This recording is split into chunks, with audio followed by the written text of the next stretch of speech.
The Master's Sacred Knowledge by Alan Rufus. Narrated by Peter Hosking. This is a personal development book for self-improvement and is dedicated to all young masters who are waiting for their teacher to appear. Enjoy. Birth. Art of Living. The old wise man was walking down a dusty dirt road on his way to the sea, thinking happily to himself what a beautiful fresh morning it was, with the sun just peeking over the mountains he had just left behind, shining and warming his back and casting his long shadow in front of him. "Greetings, shadow self. Nice to see you again. I trust you are well this morning, and we shall continue to be at peace with each other like every other day." The birds were chirping and singing sweet songs, and flying around in search of a tasty meal at the beginning of their day. The buzz of the insects flying past, and the flutter of the butterfly from flower to flower, as well as the hum of the bees collecting pollen to turn into honey, were everyday events that the old man liked to see, hear, smell, and to feel what was going on around him. How amazing all this is, he thought to himself again. What a wonderful creation I am privileged to be a part of. As the wise old man was going around the bend in the road, he noticed a young man standing on a stump by a tree, holding a rope. Part of the rope was tied around a high branch, and the other part was a noose which was in his hands, which he was about to place around his neck. The wise old man gently and quietly walked up to the young man and greeted him. "Morning, young man," said the old man. "May I humbly interrupt you, please, for a moment? It looks to me that you are about to place that strong rope about your neck to hang yourself. If this is the case, then please allow me to interrupt you for a few minutes of your time, so I can tell you a few things before you do. Some things that may help you change your mind. Things that are important to the way you can look at life. Things that will change your life for the better and will inspire you to love life. Then I will be on my way, and then you can carry on doing whatever you want to do." The young man looked at the old man with sadness in his face and smudged tears around his eyes. The young man didn't say anything except nodded that it was okay for the old man to say what he wanted to say.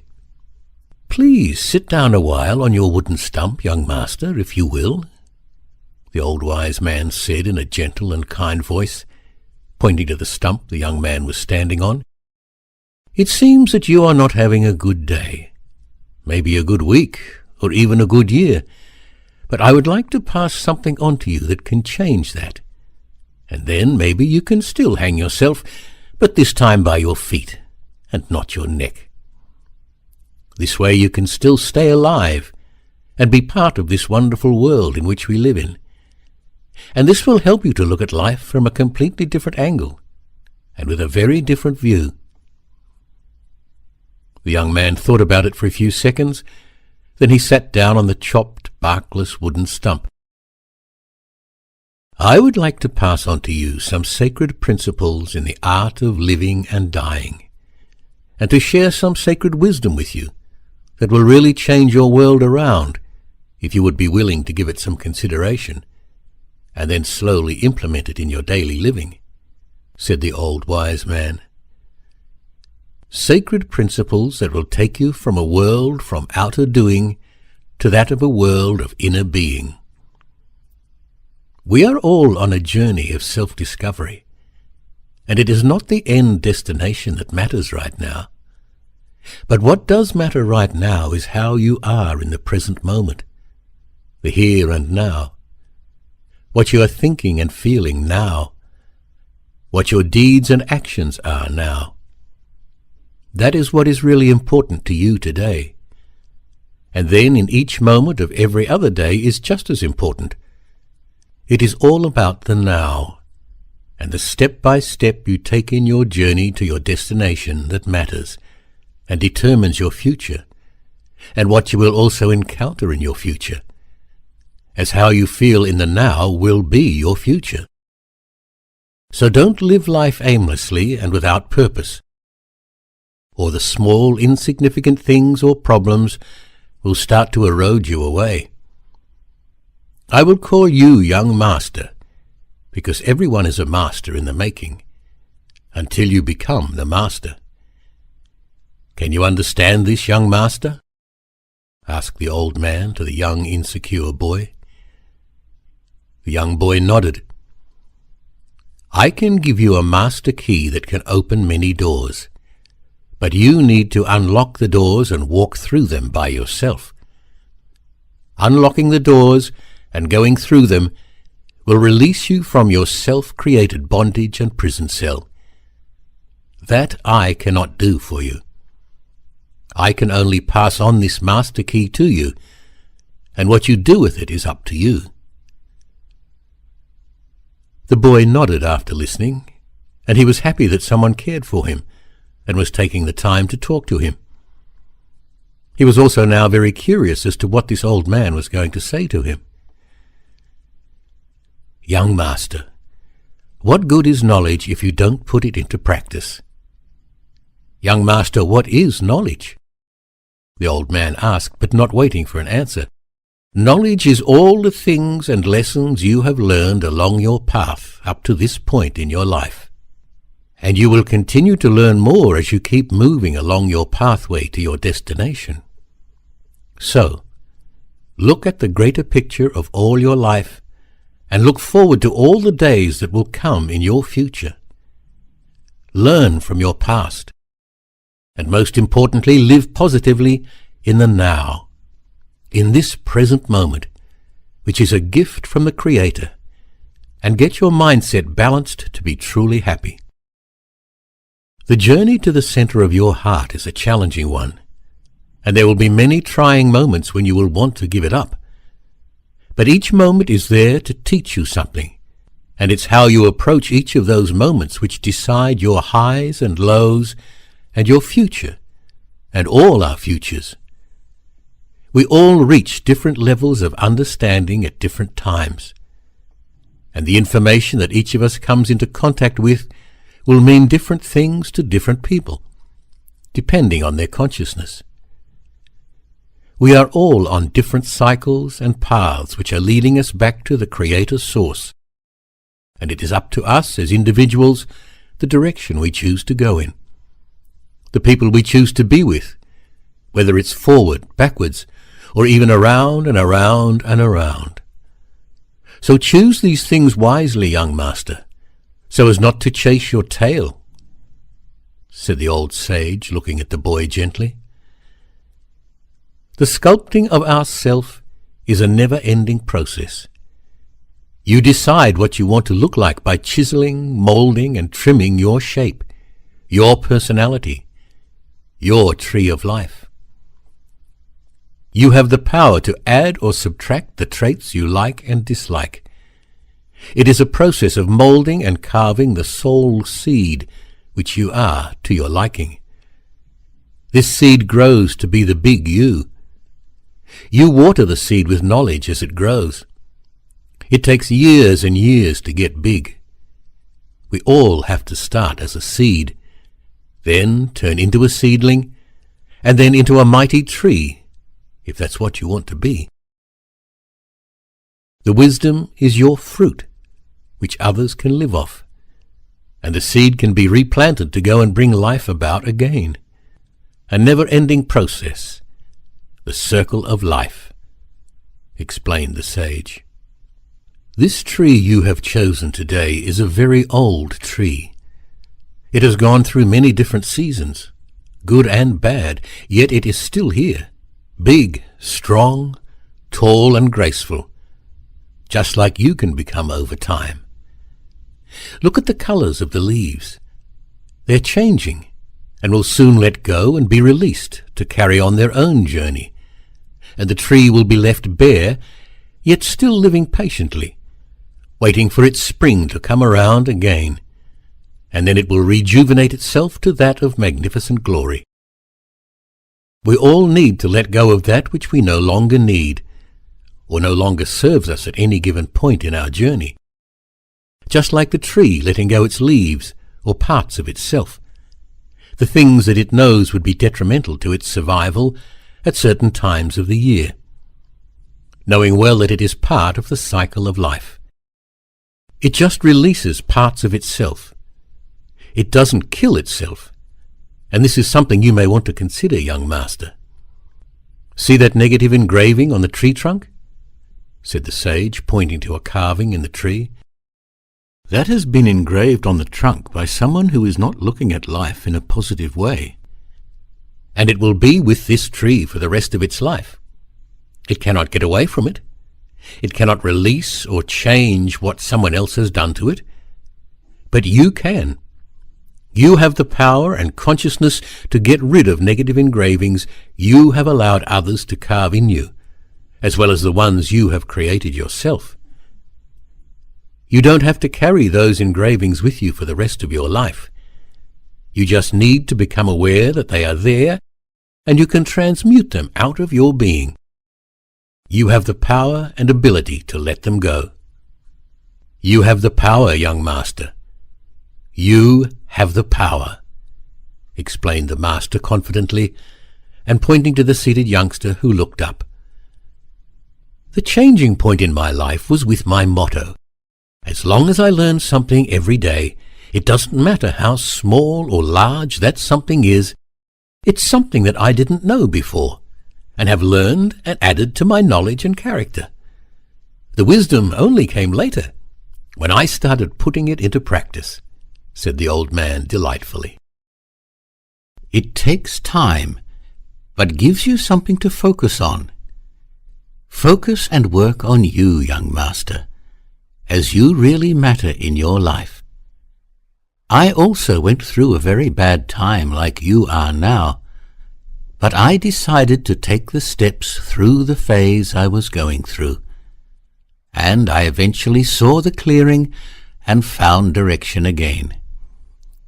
It is like walking in a dense forest, and you cannot see the way, which way to turn, no sunlight to help you get a direction. You feel lost, helpless, insecure, unhappy, sad, unsure.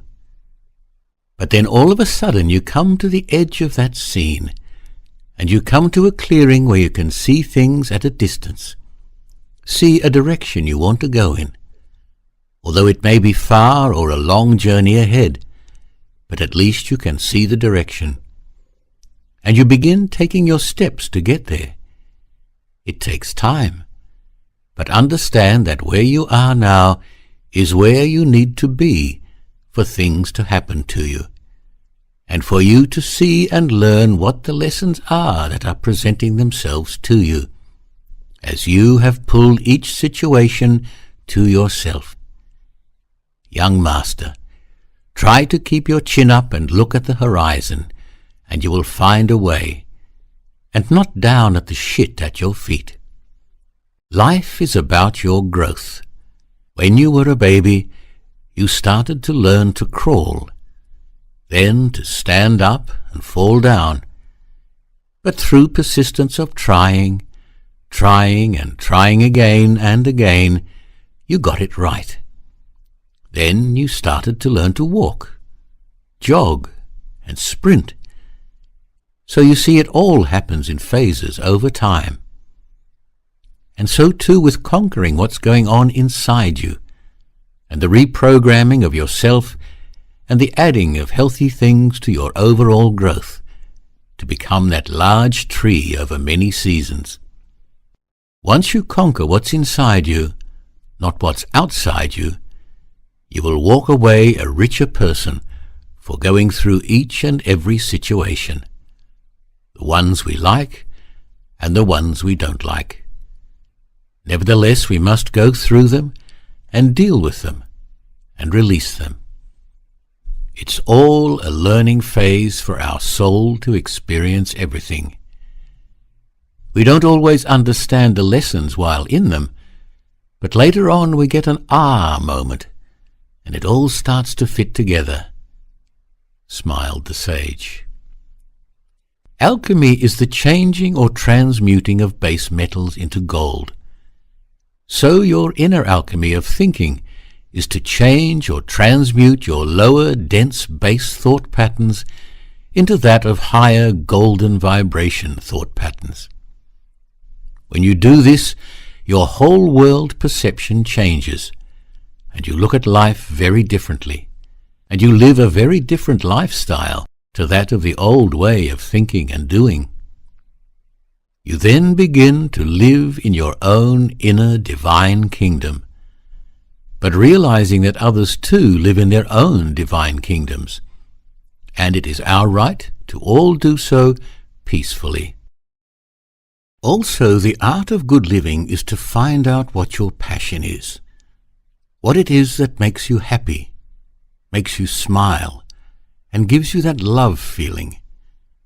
What gives you energy? What is it that you can do for a long time and not get tired or bored of? What gives you creative joy?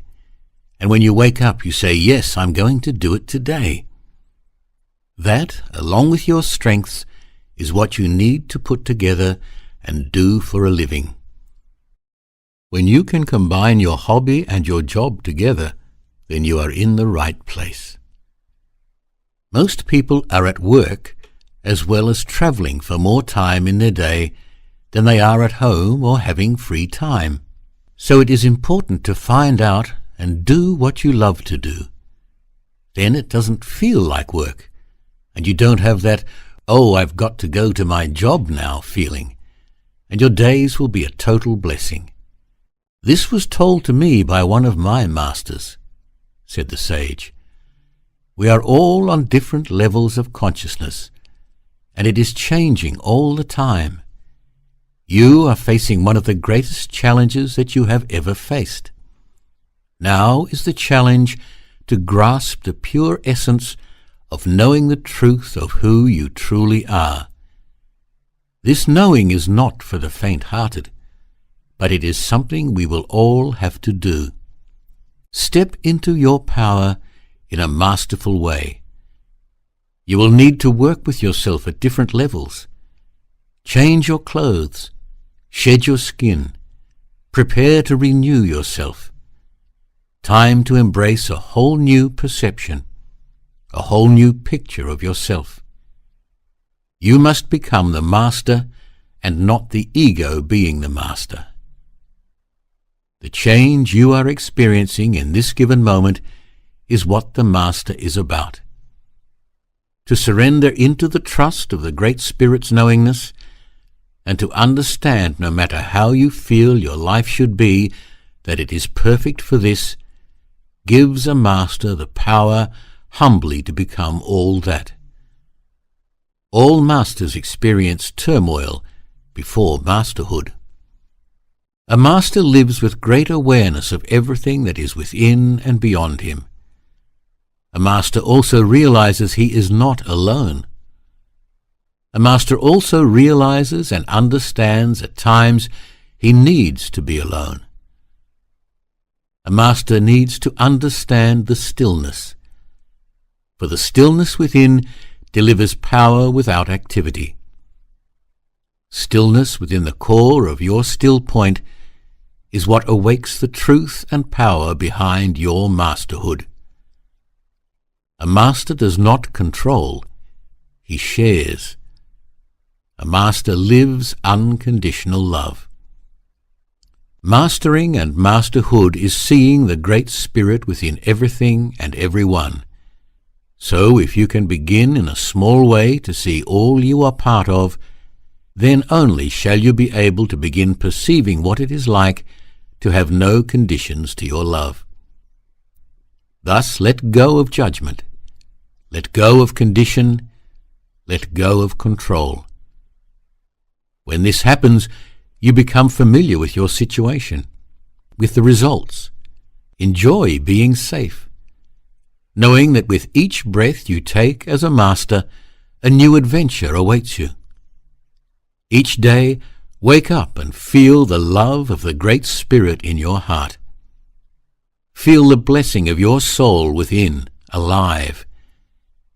Feel the excitement of this lifetime you have come to live. See the beauty all around you and embrace this wonderment. Be this wonderment. Embrace your divinity, your divineness. It is in this divineness that you finally let go of "I am not worthy," and you realize you are a divine, magical, mystical being. Now is it not then wonderful to know? Said the old master.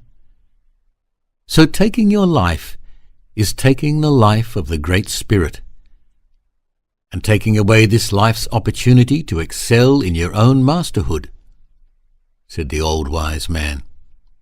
What is a master, young man? Asked the sage. I don't really know, said the boy. Well, a master is a being who has experienced life on every level. A lot of young masters are currently facing inner turmoil to live in ultimate perfection. Your soul is already perfect, so you don't have to try. You already are. So go from trying to do to being. You are a human being, not a human doing. Be in yourself. Be in the now. For if you are not in the now, then you are missing every opportunity to live life fully in the moment. One thing you need to understand in being a master is you need to live fully. Your life journey will depend on the shoes you wear. Boots, trainers, or high heels. Be comfortable in your own shoes. Be aware of your every thought. Being a master of your life is being in your own footsteps. Live your own authentic life. Your own life will be your own experiences, so you cannot judge someone else's life. Live fully in the now. Being a master and what separates you from others is your light and knowing there is absolutely no need to lay judgment against anyone for any reason whatsoever. Everything just is. It is up to you, the master, to decide where you are going to travel to, how you are going to travel, and what you intend creating along the way. A master is never short of anything. They have no lack, and they have no need. When a master no longer needs, the insecurity falls away as inner content replaces need. When anchoring the divine light in every part of your existence, the want, need, and desire fall away. That is when the insecurity part of yourself melts away, allowing only the master to remain. The master will only see a wonderful outcome. To reach this level of enlightenment where you work through letting go of the lower vibration patterns of the insecure ego, you need to first make peace with the fact you have come to live life. You, as a master, cannot separate your earthly reality from your spiritual reality, as they go together as one. By balancing your thoughts in a masterful way, you can bring them together to live in a beautiful higher vibration. Now is the time to step into this space, a wonderful space, and a place you are meant to be in.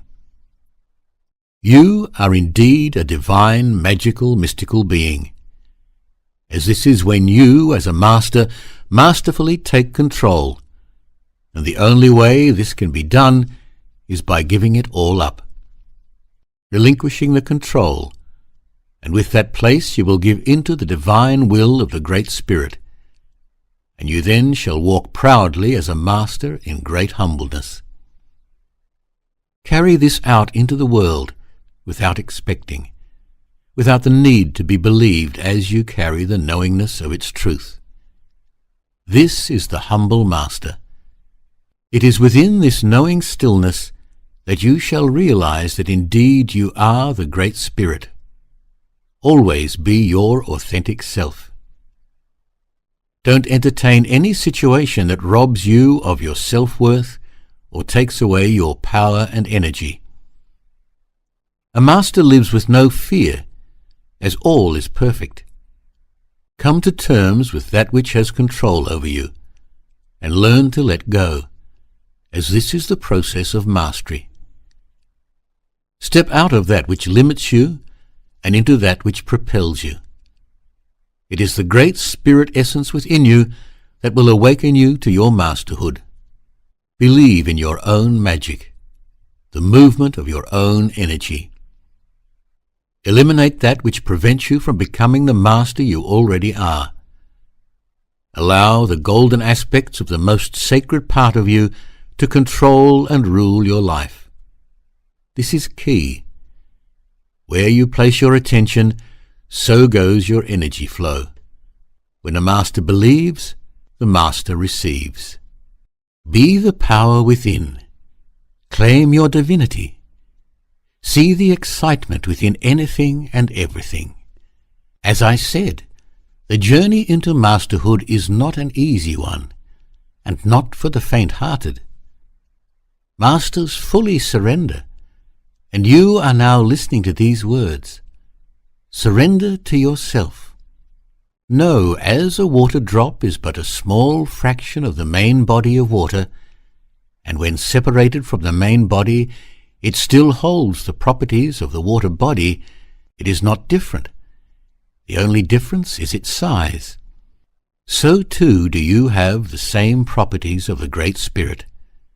There is nothing different except your size and what you think, as you are still an aspect of the Great Spirit experiencing itself. You are a soul fragment from the over-soul body. As the water drop has a life cycle, so do you. You are a soul having a life cycle. How do you feel now, young man? Asked the sage, smiling. I feel relaxed, excited, overwhelmed, and also empowered all at the same time, came the slow reply. Good, young master. Anything is possible, and it can all happen at the same time. And with that, lift the limitations from your mind as you go forth, and remove the buts from your expression, and let things flow into place. Understand these teachings, and with that, put this knowledge into practice to grow into wisdom. But no, wisdom means nothing unless you are able to impart it in such a way that it is understandable, to thus show others how to create wonder and magic and joy within their lives. Let your wisdom reflect your love. See your wisdom reflected in your understanding. Take away the judgment of your life. Be kind, be tolerant, and make sure you embrace change, and with that, keep moving and growing. Now, those are some wise words, aren't they, young master? Said the sage. Words to put things slightly into perspective. Yes, they are, said the boy. Journey. Art of living in the now. Are you ready to receive your master key, young master? Are you ready to live in the now? Are you ready to learn about the power of you? Asked the sage. I'm interested to hear about it, said the boy. Excellent, young master. Excellent. Always remember that we all have a different set of skills, because we all have different lifestyles, influences, and teachers, so we can all do something that no one else can. You just need to discover what it is, along with your strength and your passion. Put them together to create that authentic, healthy lifestyle for yourself, within the realms of love, light, and peace. Practice these things in your daily living, within the ever-changing and growing concrete jungle, and you will excel in your mastership. The boy just nodded with hope in his eyes. Always try to be childlike, and don't take everything too seriously or to heart. Take things slowly. And what I am about to tell you may be confusing at first or even scary, but I tell you these things for good reason.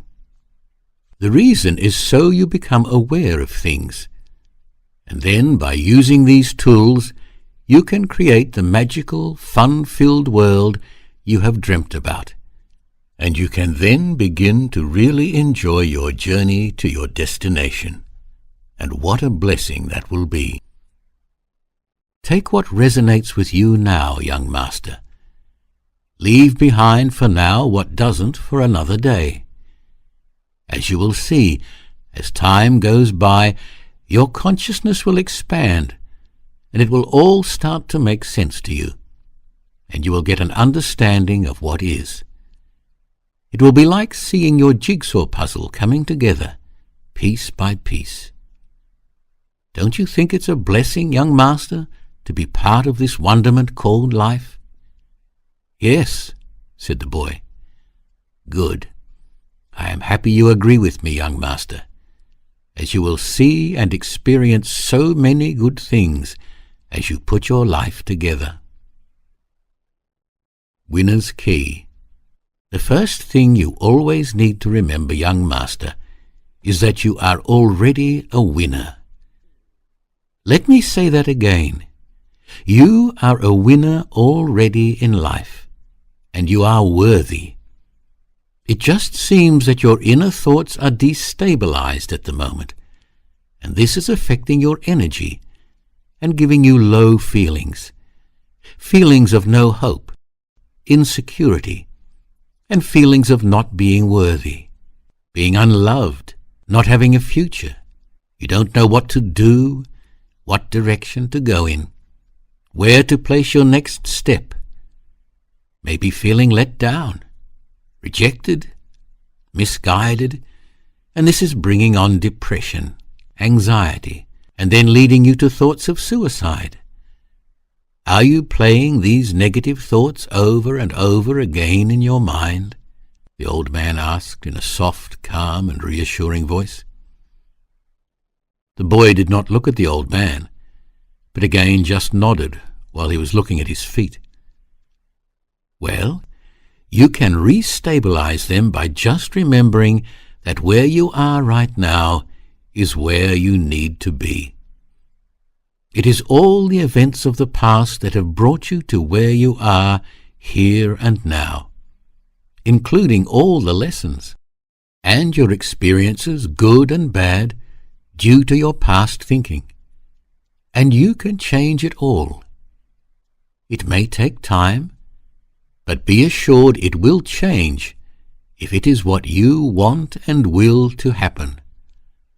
I want to say to you again that you are a winner. You are worthy. And why do I say that?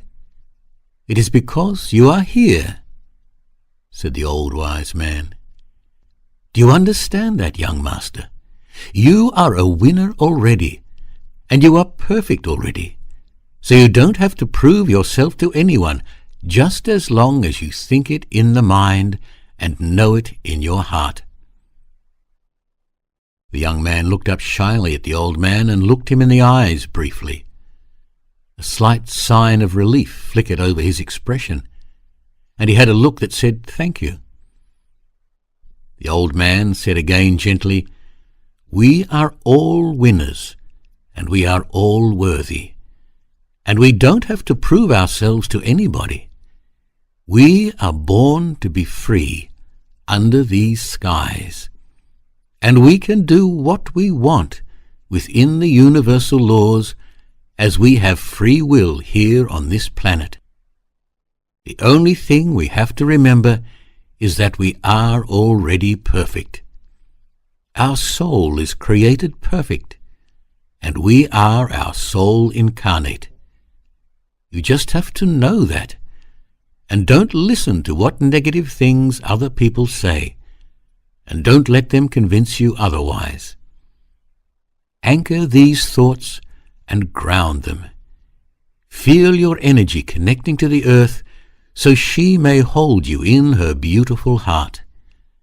Connect your energy to her by feeling your energy going from your feet into her. This will help ground you and balance you. Let go of all the conditioning that has been placed on you since birth, and you will stop being a push-me-pull-you character. Who am I key? Look at me, young master. Take a deep breath in with me and let it out slowly with me, and then relax, said the sage, watching the boy. Have you ever asked yourself, who am I? Asked the old man, looking the boy deep in the eyes. The boy nodded to say he had. Good, replied the old man. And what answer did you come up with? The boy said nothing but shrugged his shoulders. Okay, that's a start. So let me tell you what answers I got from asking myself that same question, smiled the old man. I am a soul being on an adventure called life.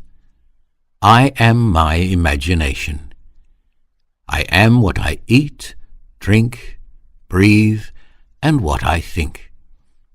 I am energy expressing myself inwards and outwards for all to see and feel. And most importantly, I am unconditional. Life is what you make it, and with whom you make it with. We all have free will to live our lives any way we choose, and that includes giving away our power to others, or even to our own negative thought patterns. Nothing is stronger than your will. If you want to will something to happen, then it will happen, good or bad. You are here now willing yourself to hang. I've just come along and asked you for some of your time. Then you will carry on doing what you will, and that will be hopefully hanging yourself a different way, but now taking with you new knowledge that you are presently learning. It is very important to surround yourself with happy, positive things and happy, positive people. And that comes by changing your energy patterns, your thought patterns, which allows those things and people to come into your space.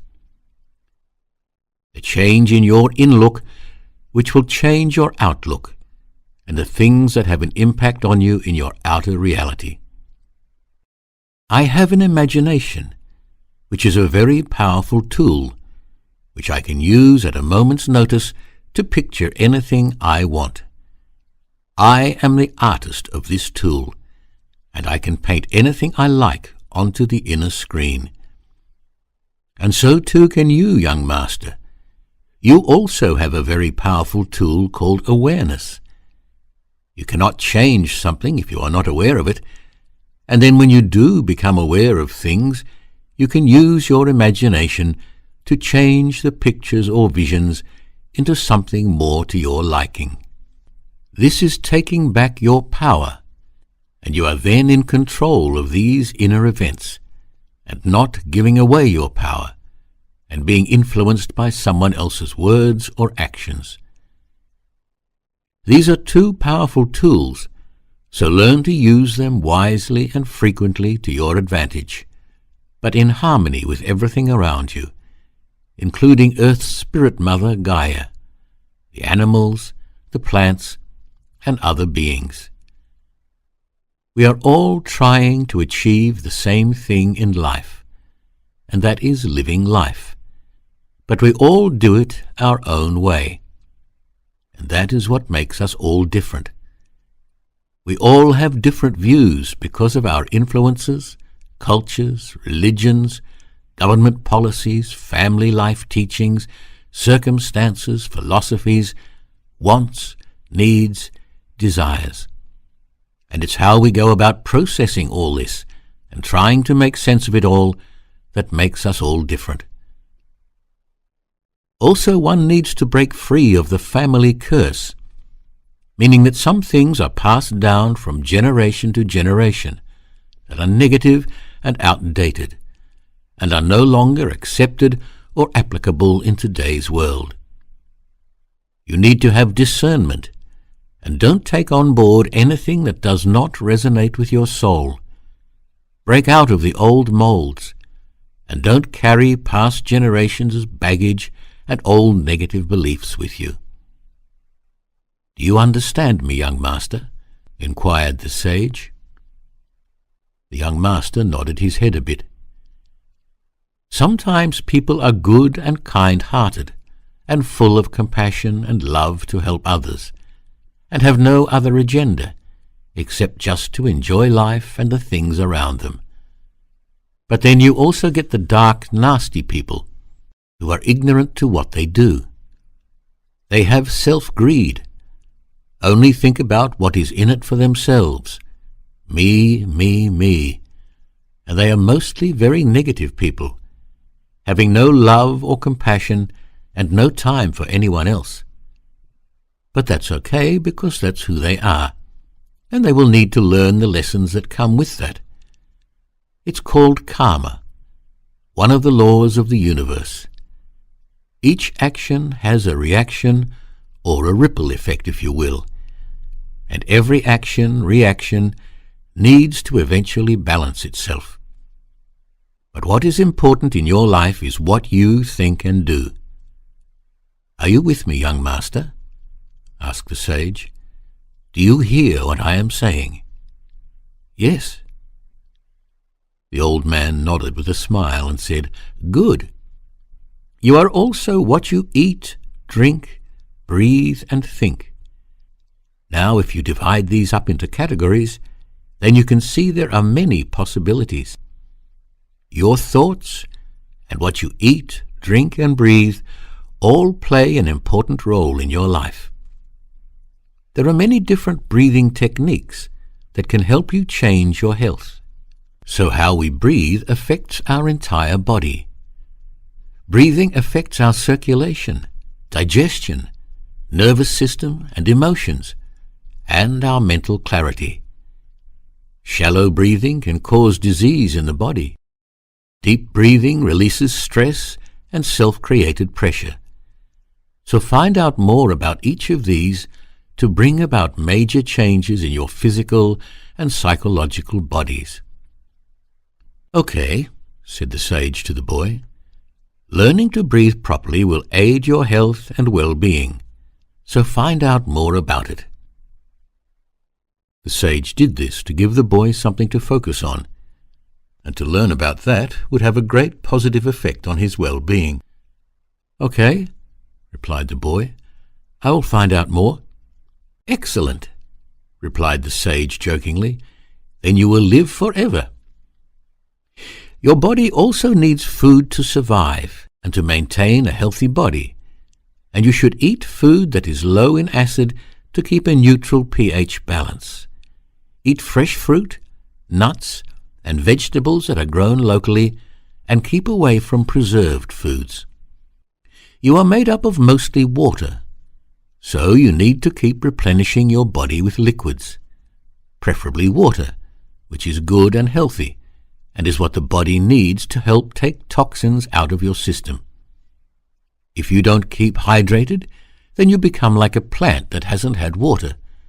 You will wilt and start to get headaches, and your system does not operate efficiently. Your body can go without food for a few weeks, about 4 to 5 days without water, and you cannot live without air after about 4 to 7 minutes if you are a normal person and not trained in breathing techniques. So start to really ask yourself deep-seated questions, young master. Start to take notice of what really matters. What really matters has an influence on your life, and get an understanding of how it all works together. Get to know yourself. Get to know where you come from. Get to know what moves you, motivates you, inspires you, and how to be that drop of divine water you are, and experience yourself in unconditional love. Soul Progression Key. Young Master, the soul is who we are, so understanding the soul and its journey is vital. Soul is the immortal spirit, the essence, the fundamental nature, the inherent characteristics, an extract got by distillation. The one guarantee we have is that our soul never dies. The only thing that matters at the end of time is the weight on your soul. When you die, your soul passes through the sacred geometry symbol called the flower of life when it leaves your body. You can only put weight on the soul when you bring it out to play. It will not come out when there is fear and negativity involved in your life. This is for its own protection. The sacred flower alone decides whether you go to the vibration of eternal bliss we call heaven, the high vibration, the vibration of love, or the low vibration of hell, which is negativity and fear. When we all pass through the veil we call death, our soul moves through the sacred symbol, the flower of life, and we go to a plane on the other side of the veil that is the same level of consciousness, or energy vibration, that you were operating on in the earthly plane. You go to the same energy vibration, but on another level of existence, to be with other beings that operate on that same level. So you judge yourself as you move through the veil, and you determine which level or vibration you are going to by how you lived before death, your heaven or hell. Do you know the symbol of the sacred flower, young master? Inquired the sage. The young man said he didn't. The flower of life is a sacred symbol of the universe. If you draw a circle and then put one point on the line, and then draw a curved line using your compass from one side to the other, and keep going around until you make flower petals, that is what the sacred flower looks like. Have you ever drawn that symbol, young master? Asked the old man. Yes. So, you see, you do have a bit of sacred teachings in you, but you just don't know what it means and how important it is, replied the old man. I am sure you know a lot more, but it just has never been explained to you, reassured the master. So, getting back to the soul, get your soul to come out to play in the love, light, color, and laughter. Then you will ascend into the kingdom of the divine.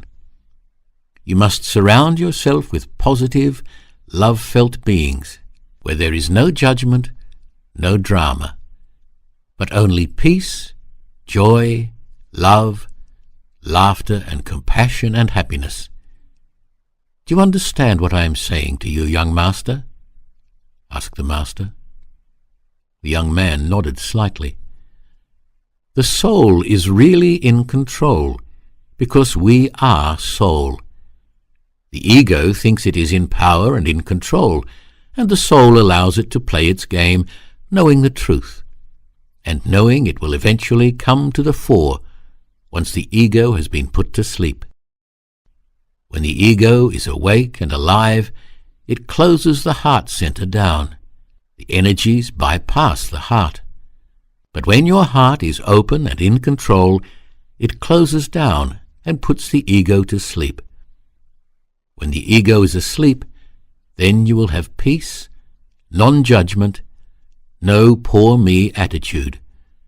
You should only see and feel love and compassion, and all that is good and positive. You will be in a state of bliss, grace, and heavenly vibration.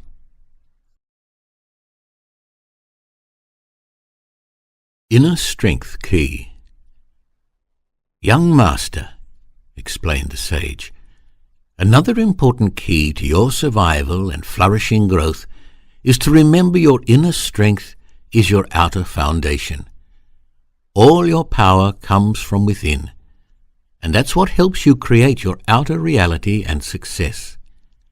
Your mind is the generator of your thoughts, both positive and negative, and even your neutral thoughts.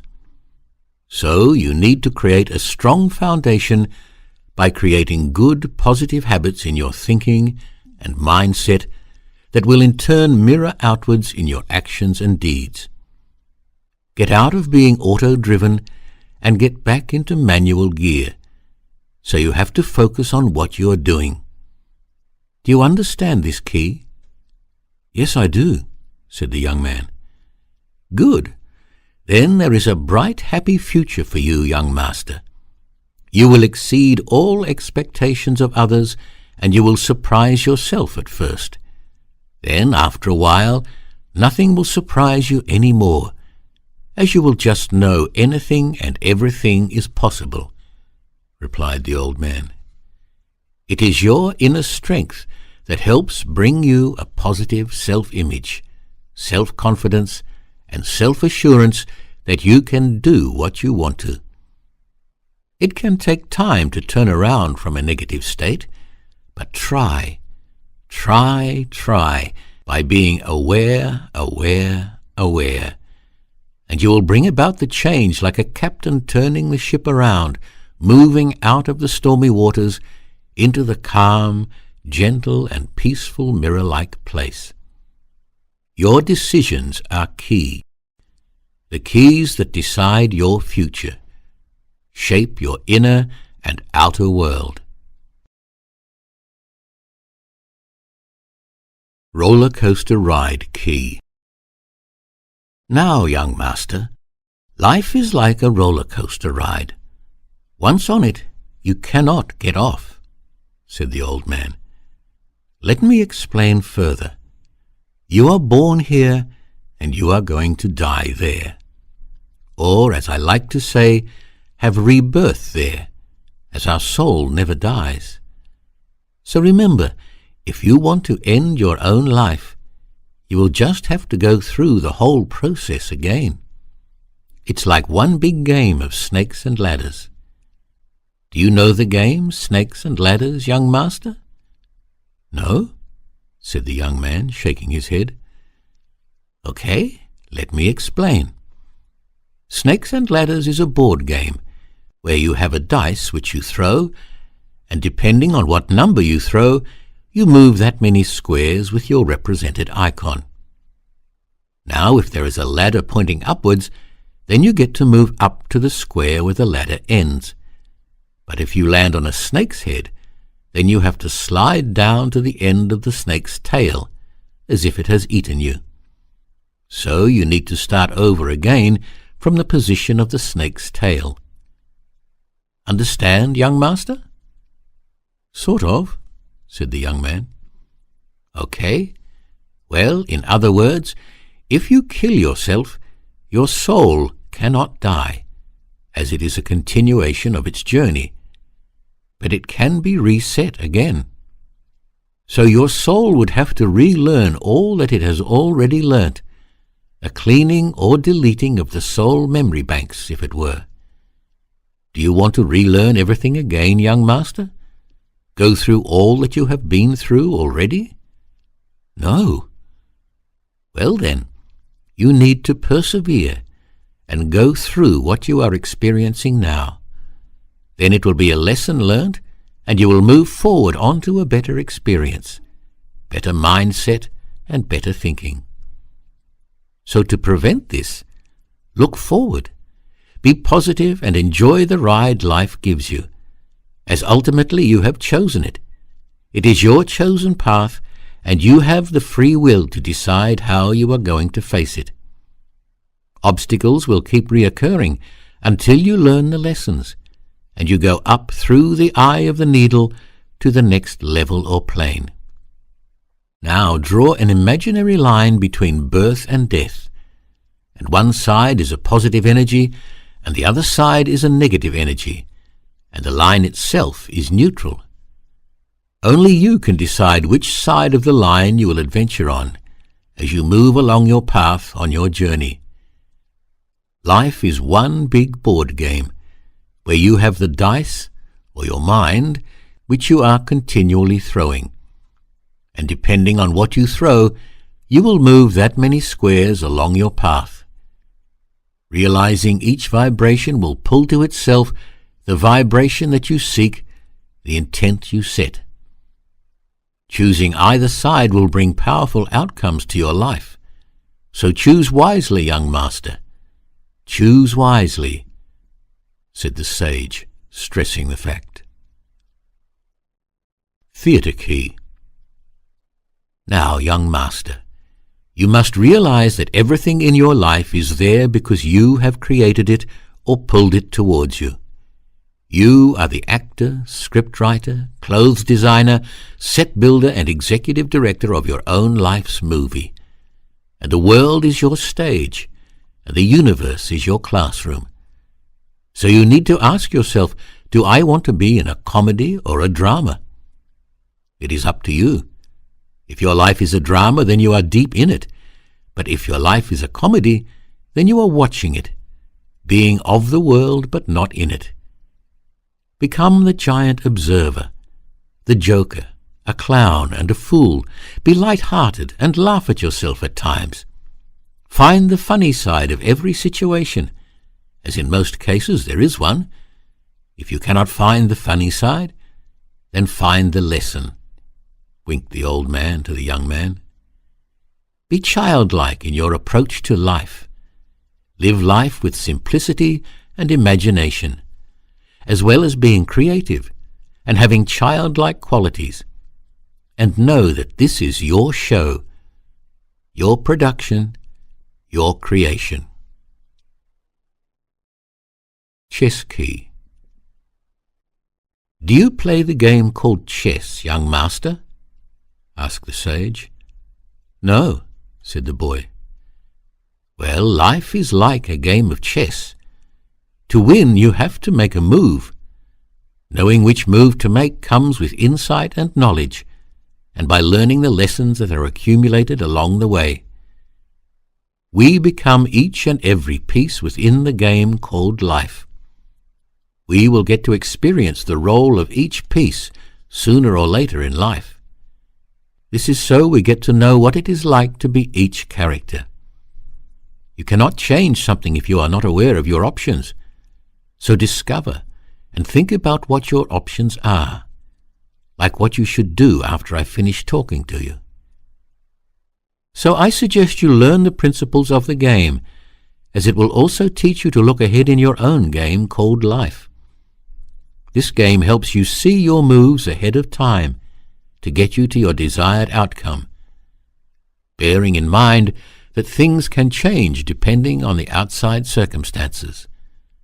So as you move forward in life, things can change, and you should have the insight into what your next step would be if all is going well, but also if things are not going as planned. Certain pieces work well together, and you need to sacrifice other pieces or things in order for you to win in the game called life.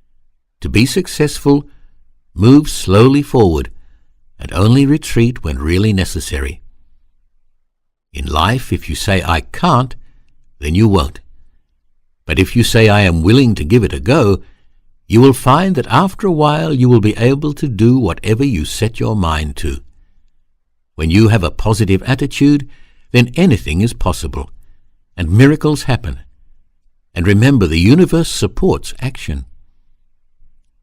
How else do you improve your life, young master? Discover your bad habits and work on getting rid of them. Sometimes it takes longer than you would like, but by being aware, you can take the steps to let them go. So discover the bad habits you have and work on getting rid of them, said the sage. Don't have regrets. Just learn from these experiences and move forward. Keep playing the game called life. It's really fun and enjoyable once you change the way you look at it and the way you think about it, smiled the positive old man. Boomerang Effect key. "Do you know what a boomerang is, young master?" "Yes," said the boy. "Good. What is it?" The old man was trying to get the young man to speak. "It's something you throw and it comes back to you," replied the boy. "Yes, excellent and well said," said the old man, giving him encouragement to show him he was knowledgeable. "Well, every thought, action and deed that you create has a boomerang effect, or a beginning, a middle, and an end, and everything must balance itself in the end. You are a co-creator of this world. You, me, and everyone else who live in this living universe co-create our own world. With every thought you think, you create a vibration that needs to go out and experience itself with whichever charge of intent you placed around it.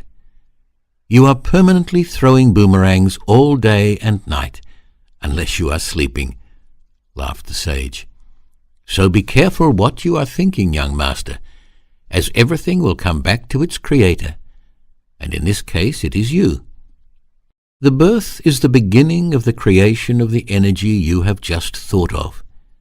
It then goes out to experience itself as the middle with whichever intent you created it with, and it will hit the subject, and it will have an effect on the subject in either a positive or a negative way, and there will be a reaction, and the end result will be the energy coming back to you, the creator, to complete itself in the end, back to the source, and you are the source of that creation. So see, it is important to know what you are throwing," said the sage, "as you are going to get the energy back again knowingly or unknowingly. Everything must balance itself in the end, fulfill itself, as we must too one day return to our Creator after we have finished experiencing ourselves. What you put out comes back.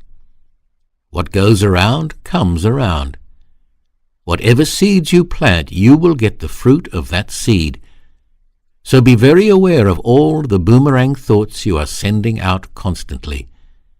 When you send out positive thoughts, you don't have to really think about the return, as all will be good. But if sending out negative thoughts, then know that the boomerang will scrape up all the negative and bad things and come back and hit you behind the head.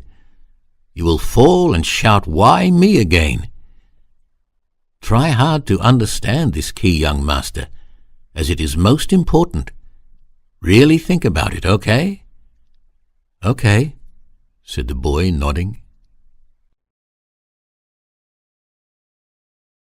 Computer Effect Key. So, to carry on from the last key, young master, life is a self-fulfilling prophecy. What you think, you become. What you do is who you are. Your mind is like a computer. Every thought is typed out and the enter key activated. Then you are on to your next thought. Enter. Next thought. Enter. Next thought. Enter. And as you carry on your day or when you go to sleep, the computer still processes and carries out your commands of what you created in your thinking. The boomerangs are still being processed. Karma is the balancing of all the thoughts, actions, and deeds you have ever done, as everything must come back into balance eventually. So release karma by becoming aware of what you are typing onto the screen and then pushing enter. So type only good, positive, uplifting, and constructive things, so only good things come back to you," said the sage. "Are you with me, young master? Do you understand?" "Yes," said the boy. "Good. Do you know anything about computers?" asked the sage. "A little bit," said the boy. "Okay, good, because you are just like a supercomputer. Your outer body is the hardware, the structure. Its purpose is to hold everything together, and no matter what it looks like, it doesn't affect the workings of the software. It's just for show, for window dressing or vanity, for it to look good and to fit into your environment. The CPU, or the central processing unit, is your brain. Your mind's thinking programs are your software, which totally makes the operating system work. So one needs to reboot and install new updated software programs to keep up with the modern times, and to install a design program that works for you, and delete old and outdated software to create more space for constructive and helpful software programs. Your modem is your chakric system, which I will explain later to you. It receives and then sends back out data, and your spine is the antenna and superhighway to take this data to your CPU or brain to get processed. So now you need to defragment all the files you want to keep and put them all together again in order, back to basics. Install a new antivirus program to get rid of any unwanted attacks to your software and to transmute any virus that are within your system already. You need to regain control by becoming the only user, where you can create your own masterpiece through your own work. Sure, listen to what others say, but have discernment in what you download. Be aware of what you plug into your USB slots, as what you take in has an effect on the system. Delete all unwanted and outdated attachments, as they take up your battery life and give nothing back in return. Delete, delete, delete, to enlighten your supercomputer and to enlighten yourself. As a computer does not hold the memory of deleted things, so too must you let go of that which you have forgiven. Forgive and forget. Let the megabytes of bad stuff go, and free up your memory space for good, happy, and joyful stuff. Take control, shift into uppercase, and enter a whole new world. The World Wide Web is limitless and infinite, and so are you, and so should your thoughts be. Only you limit yourself by your belief programs and the control programs that have been installed into you. Once you delete those out of your supercomputer, then anything is possible. Can you understand this, young master? Asked the master. Yes, I can, smiled the boy. Excellent. So restart, reboot, delete all that doesn't work for you or is holding you back or using your battery life. Defragment all your other files and install programs that work for you, and learn a good design program to design your own life. Now, isn't that a great feeling, knowing that you have the power to do all this? Inquired the sage. One just needs to know what their options are. Yes, said the boy. Backpack Effect Key. Life is simple or it's complicated. It depends on you and the life you lead, and the baggage you collect and carry along the way. We are totally bombarded with all different types of energy all the time, so you need to be careful what you hold on to, or absorb, or attach yourself to, or allow to be attached to you, or things will start to weigh you down. You start to get heavier and heavier and heavier, and they hold you back, pull you downwards, and it takes away your energy. Become aware of these things you are holding and start to release them one by one. Thank them for being a great teacher to you. Bless them and say to them, "Thank you for being a teacher to me, but I now release you. I'm letting you go." And say goodbye, and then let them go. So to start feeling good and happy, you need to release all that stored up energy in your backpack, which is holding hateful, vengeful, negative, dark, jealous thoughts. These hold you back, and most importantly, take your high vibration away. Become enlightened by letting go of the dark and dense energy, said the master, not stopping to give the boy any time to say or do anything. Everything that has come your way is a great teacher to you. So now thank it and release it. It's like releasing 10,000 kites that are attached to you. And as you try to move forward, there is a lot of resistance, stopping you moving in peace and gentle flow. Cut the cords, the strings, the attachments, and just let it all go.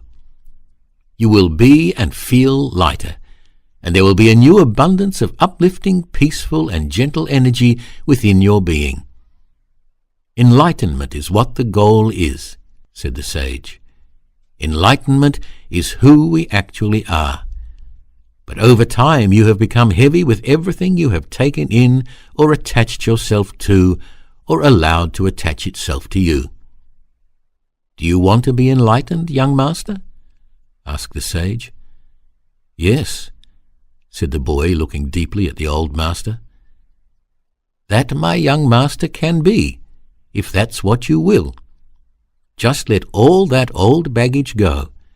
And as we know, a backpack has many compartments, so you need to go through them all to make sure you haven't left any heavy baggage in there. The young master smiled. The old master smiled back and gave him another wink. It will all be okay, young master. It will all be okay. Sandwich Key. Now, young master, life is like a sandwich.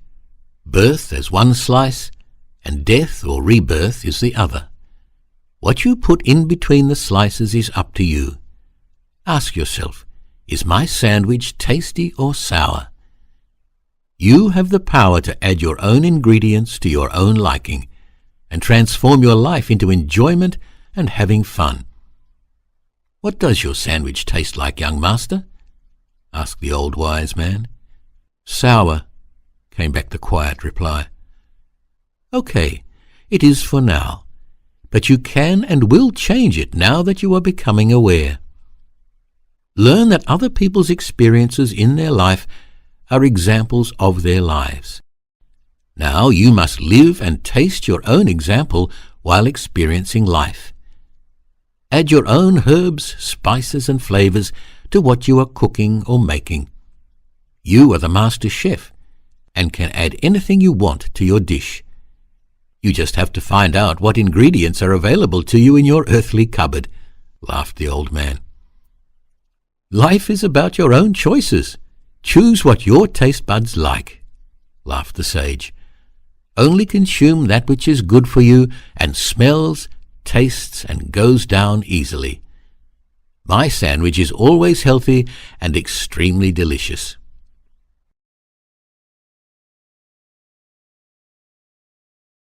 Weather Map Key. After the laughter stopped, the old man said to the boy, Close your eyes and imagine your body as a large pillar. I want you to see how much light is in your pillar and where the light level is. Can you see any light in your pillar, young master? A little. Okay, good, said the old master. Is the light high or low in your pillar? Low, not much there. Okay, well, that's a start. Now what that means is that your inner conditions are in a dense, wet, cold, dark, dull, negative place. Or in other words, in an unstable condition. This is the area called hell, which is a dark, nasty place to be in. It's like it's always bleak, cloudy, and grey. So we can all help ourselves and change this by raising our own light level upwards and outwards past the halfway mark, where conditions start to become stable, warm, pleasant, colourful, and the conditions become shining like the sun, and everything is bright. This pillar is like your inner heaven or hell, and you choose which one you want to reside in. So if you are in your hell and you want to get out, all you need to do is shift your energy focus and imagine and feel energy flowing outwards from your heart center out into the world. Think of someone or something to send this energy to, and see it going from your heart and flowing into their heart center. Let this energy be unconditional love, and you send it to them without any expectations of return. Remember your boomerang effect. By doing this, you will automatically raise your vibration up to higher conditions, and you will automatically start to feel better, as love is the greatest feeling. The other person will feel this energy instantaneously. Have you ever felt that feeling when someone is talking about you when you enter a room? Well, this is that effect, and it shows you how quickly it works. And how many times does that energy feeling feel good? If it doesn't feel good, then you know the person has not said anything good about you, and their boomerang has hit you immediately after they threw it out. So see how important it is to speak love, kind, peaceful, and happy words about others, or better not to think of them at all if you don't have anything nice to say about anyone. There is no restriction on distance for those energies, and they can travel halfway around the world very quickly. Once you understand how easy it is to do, you can keep filling your pillar self up with light, and you can become the lighthouse for others in their dull, gloomy, cloudy grey day. So fill your pillar self up with divine light to get out of the darkness, said the sage. Just like a weather map, low pressure causes nasty conditions, and high pressure brings beautiful conditions. By constantly sending out unconditional love from your heart center, not only are you adding positively to your karma, you are also walking the middle path and keeping yourself centered and balanced, but also being the divine, magical, mystical being you are, and you will be connected to the Great Spirit. Then know that only good things will happen. Only good things will come into your life. Life is a wheel effect, key. Young master, life is like a wheel effect, said the sage. If you are on either side of anything, then understand you will go up and down, just as a wheel turns. Happy, sad, sure, unsure, and so on. So it's better to be in the middle, in the heart, your axis where life will be balanced and centered as you move along on your path, the path called the middle way. Look around you. You just have to look at organizations that are either right or left of something, then you will see that they are in control for a short while. Then, as the wheel or life moves forward, they will be at their peak. Then things will subside, and they will not be in control anymore. Things are not constant. The only constant thing in life is movement. Watch a point on the outside of a wheel that is turning, and you will see the effect where it moves up and down again, around and around. So it is not stable and balanced like it is on the axis. That is where we should all be moving forward from, the middle way, the axis of the heart center. The strength of your wheel also depends on your inner strength. Have you allowed an outside source to puncture you, deflate you? And are you constantly pumping to keep the pressure constant and full?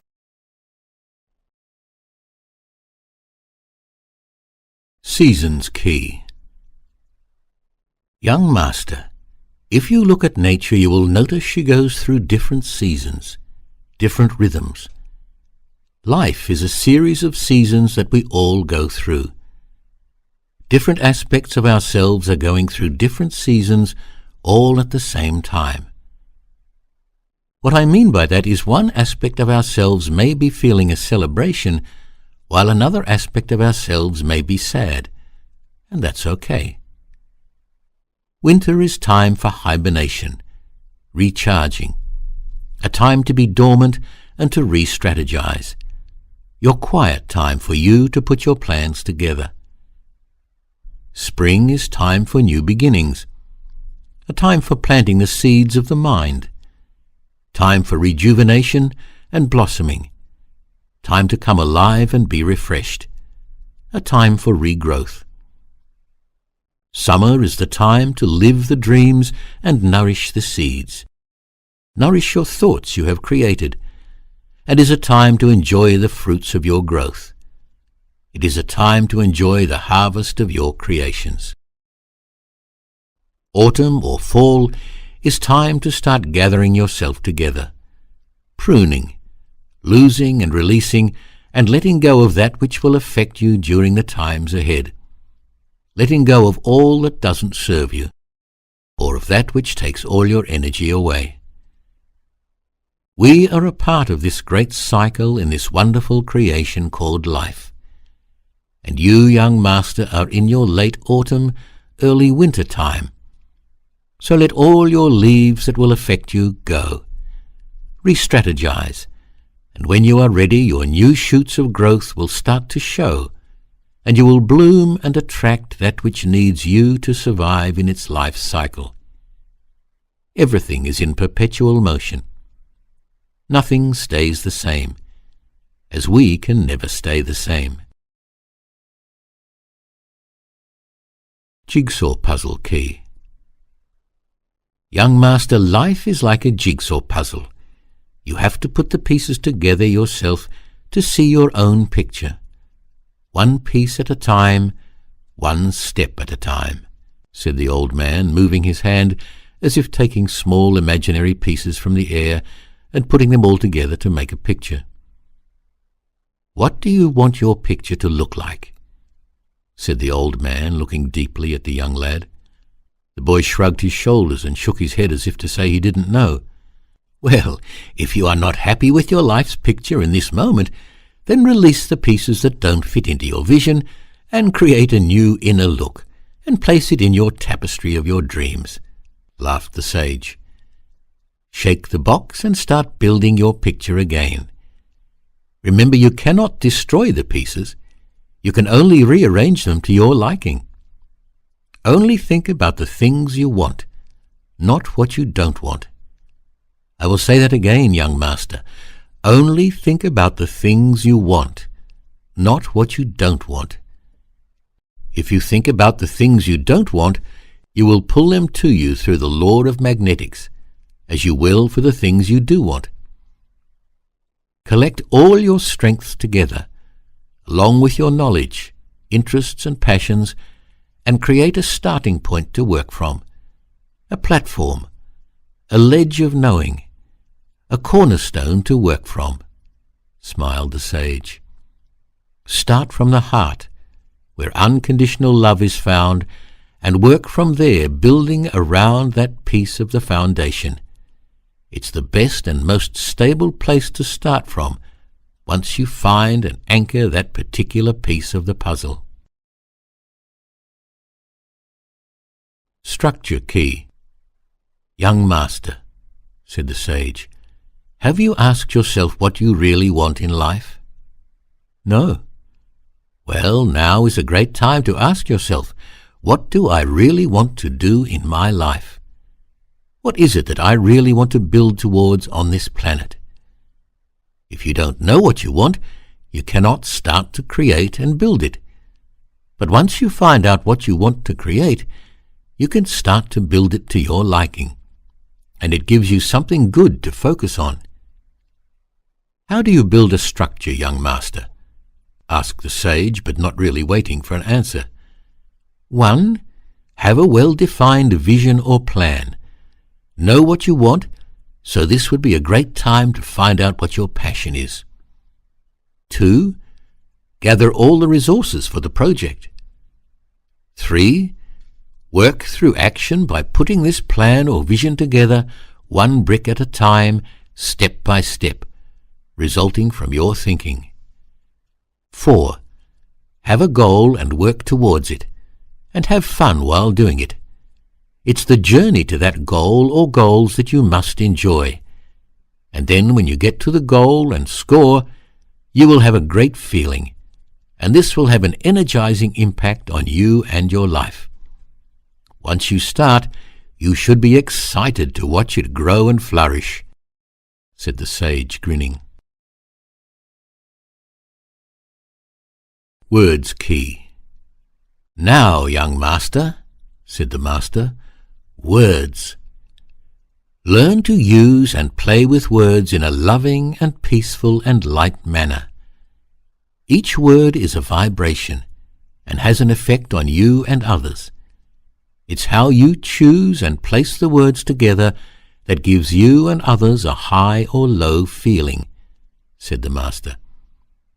Choose carefully what effect you want to create, which combination of words you are using.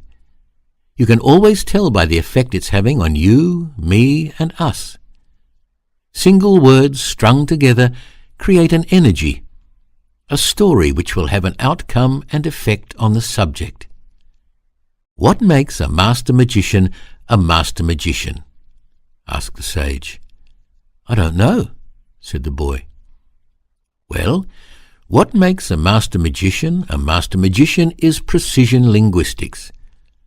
A master does not say anything unless he means what he says, and then says it to have an effect. They don't speak for the sake of speaking, or to hear their own voice, said the old master. This is something we should all strive to achieve in our own lives, and this will stop gossip, one of the negative traits one needs to release. Just look at all the great orators of the past and see the effect their words had on humanity. Well, we all have that effect on each other through the power of our words, just on a smaller scale. For example, I am just saying a few words to you now, and you are feeling the effects of them. Footsteps key. Young master, just remember life is a step-by-step process, and each step matters because it will take you to where you want to be. Take the time to see where you want to be and place the next step towards that vision. Where is it leading you? Life has sudden turns that spin you off track.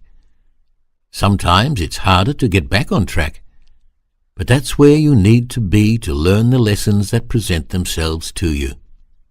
Life is about the journey to the destination, so enjoy the experiences as you return to the source, the kingdom of the divine. Sometimes you need to follow in someone's footsteps, but be mindful of who they are and where they are leading you.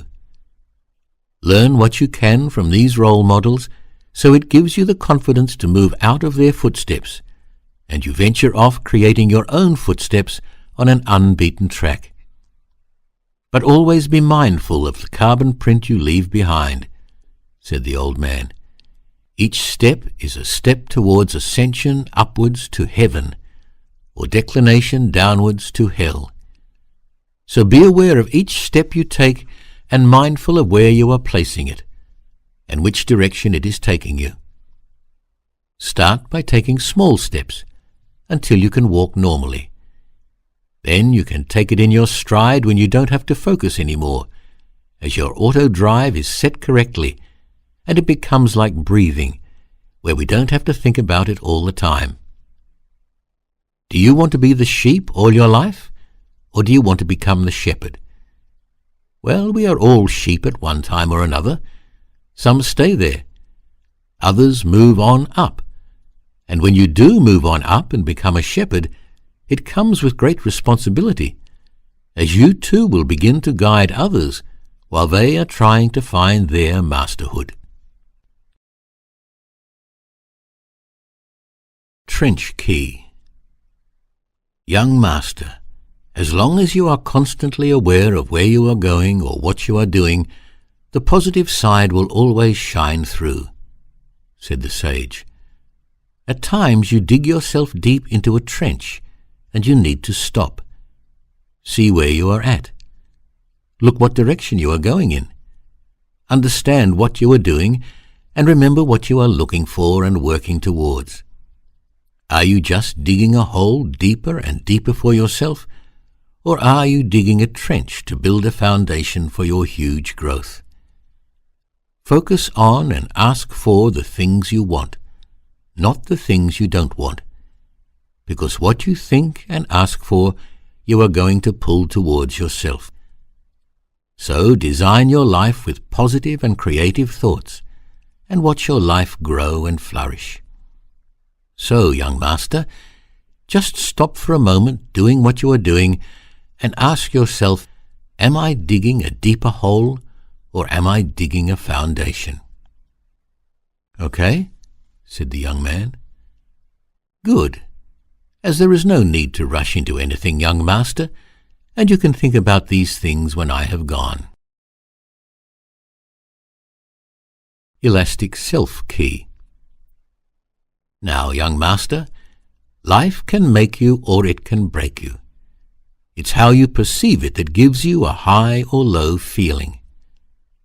Are you relaxed, wholly open to all possibilities, and in control, so life's energy can flow through you? Or are you wound up tight, stressed, and ready to snap or break with no space for anything to flow through you? Being relaxed and calm is not only better for your health, but it also allows the energy to flow, and you do not become blocked and stagnated, which brings about disease into your body. When you need ideas or answers, they can flow freely your way when you are relaxed and open to them. So, just like an elastic band that has been released, it opens up and forms a whole circle, and things can flow through it. Be like the relaxed elastic band, and not the wound-up one. Are you relaxed or wound up, young master? Asked the sage. Wound up and ready to snap, said the boy. Okay, good for being honest with yourself. Now all you need to do is let everything go, and you will not only feel better, but will let go of things that are causing you to feel that way. And the good things and people will still stay. You don't have to try to hold on to them, as they will be there for you no matter what. If they do go, then better that way, as they were never meant to be with you always. Do you understand this, young master? Yes? Can you let go? I'll try. Good. That's all you need to do, is try, and try. The sage smiled a bit. You will do great, young master, and it will all unravel itself when you do, and you will be free, open, and relaxed. And what a blessing that will be. Cards Key. Now, young master, life is like playing cards. You have many cards to play with in this game called life. It's up to you to decide which ones you are going to play at any given situation, knowing it always has an effect on the outcome of the game, which in this case is your life. So what are some of these cards I am talking about? Well, they are your happiness card, sadness card, father card, mother card, teacher card, nurse card, student card, love card, hate card, judgment card, help card, encouragement card, uplifting card, destruction card, jealousy card, laughter card, joy card, brother card, sister card, and so on. You have the power to choose, so play your hand wisely and win in the long term. Which card are you busy playing this game with at the moment? I'm not sure, said the boy. What about the judgment card? Are you not judging yourself, that you are not worthy of living this life? You are judging this life, and you judge it not to be good, and you want out. Yes, maybe, said the unsure young man. It is all about recognition and becoming aware, as once you recognize the pattern, you can become aware in how to change life for the better by playing another card.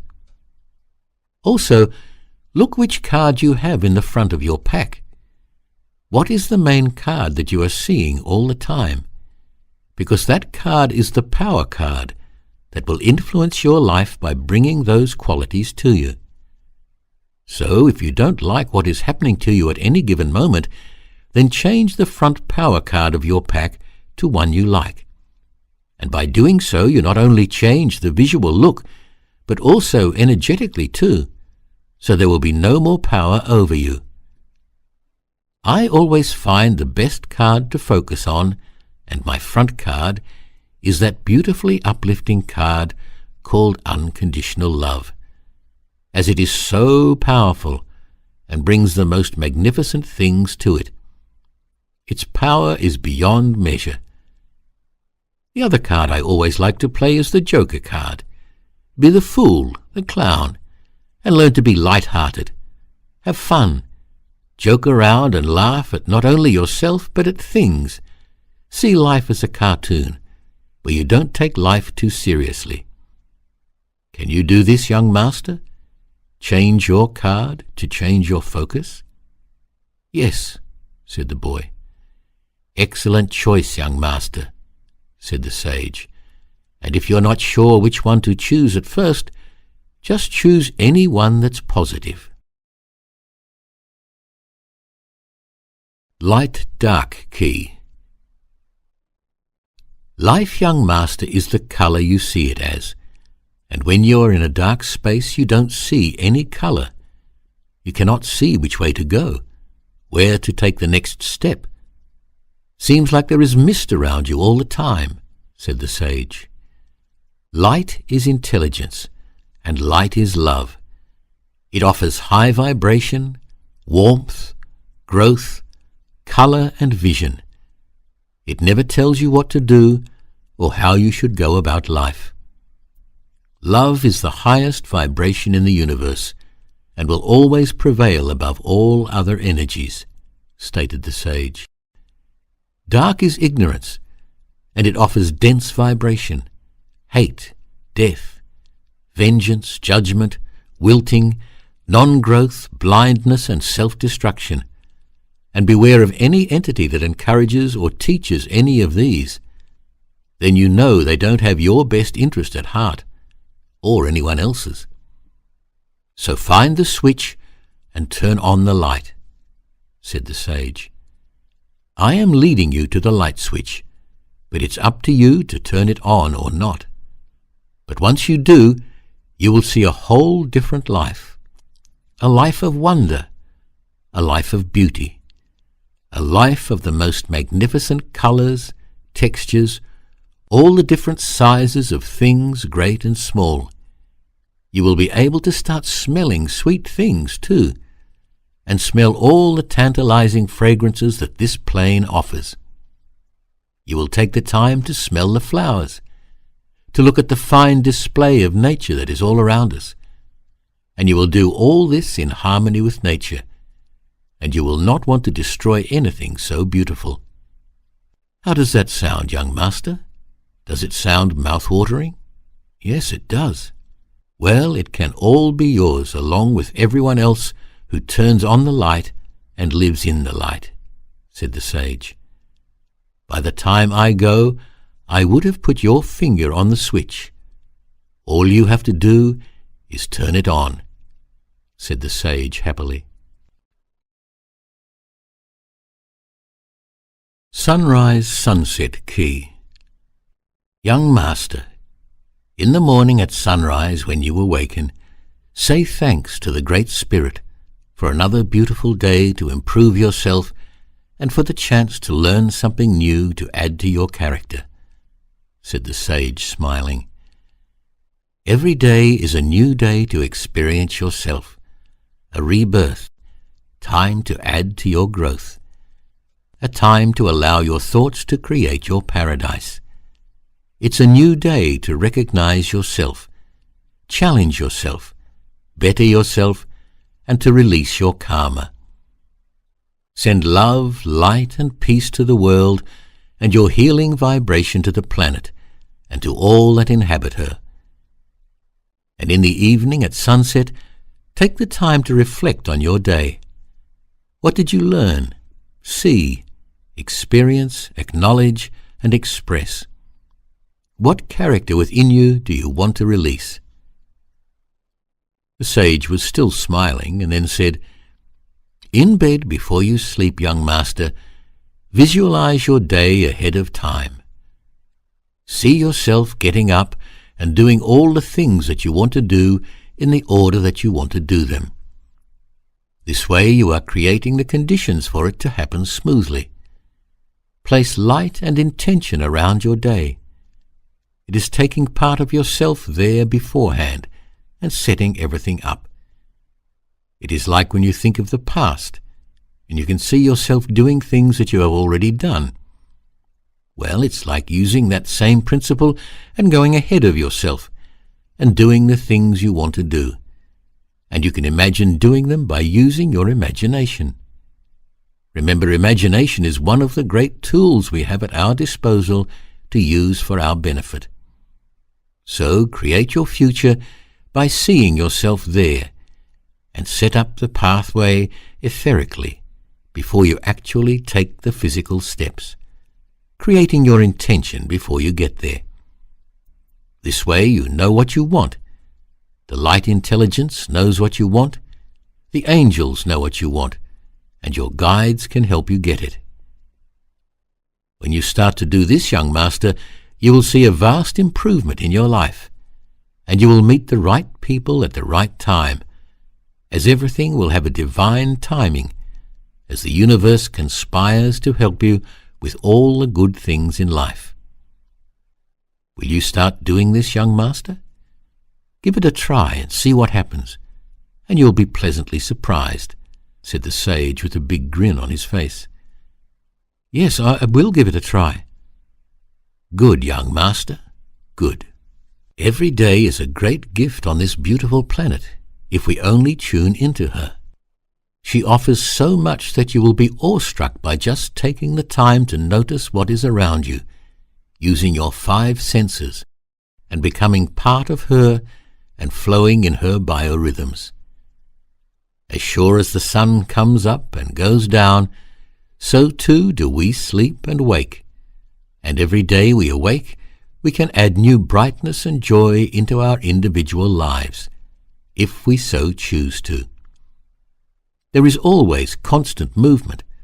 Nothing stays the same, and we too are constantly moving and learning and going through the seasons of time, growing, bearing fruit, letting go, hibernating, and growing new ideas. And so on life goes. A never-ending world of movement, like the spiral moving outwards with no end, moving into infinity. Each new day is a day for you to add to your jigsaw piece within your puzzle picture, and only you can decide what it will look like in the beautiful and chaotic world we are living in. Stairway Key. Young master, said the old man, the pyramid is a symbol for transformation. All the steps that make up the pyramid are just extensions of the one great spirit. Which step you want to be on is up to you. Only by learning the lessons that each experience offers you on each step can you move to the next level or plane. Otherwise, you keep going around and around on the same level or plane until you do learn and understand the lessons. Each step taken upwards will take the awakened being up to the apex, to the temple of divine wisdom.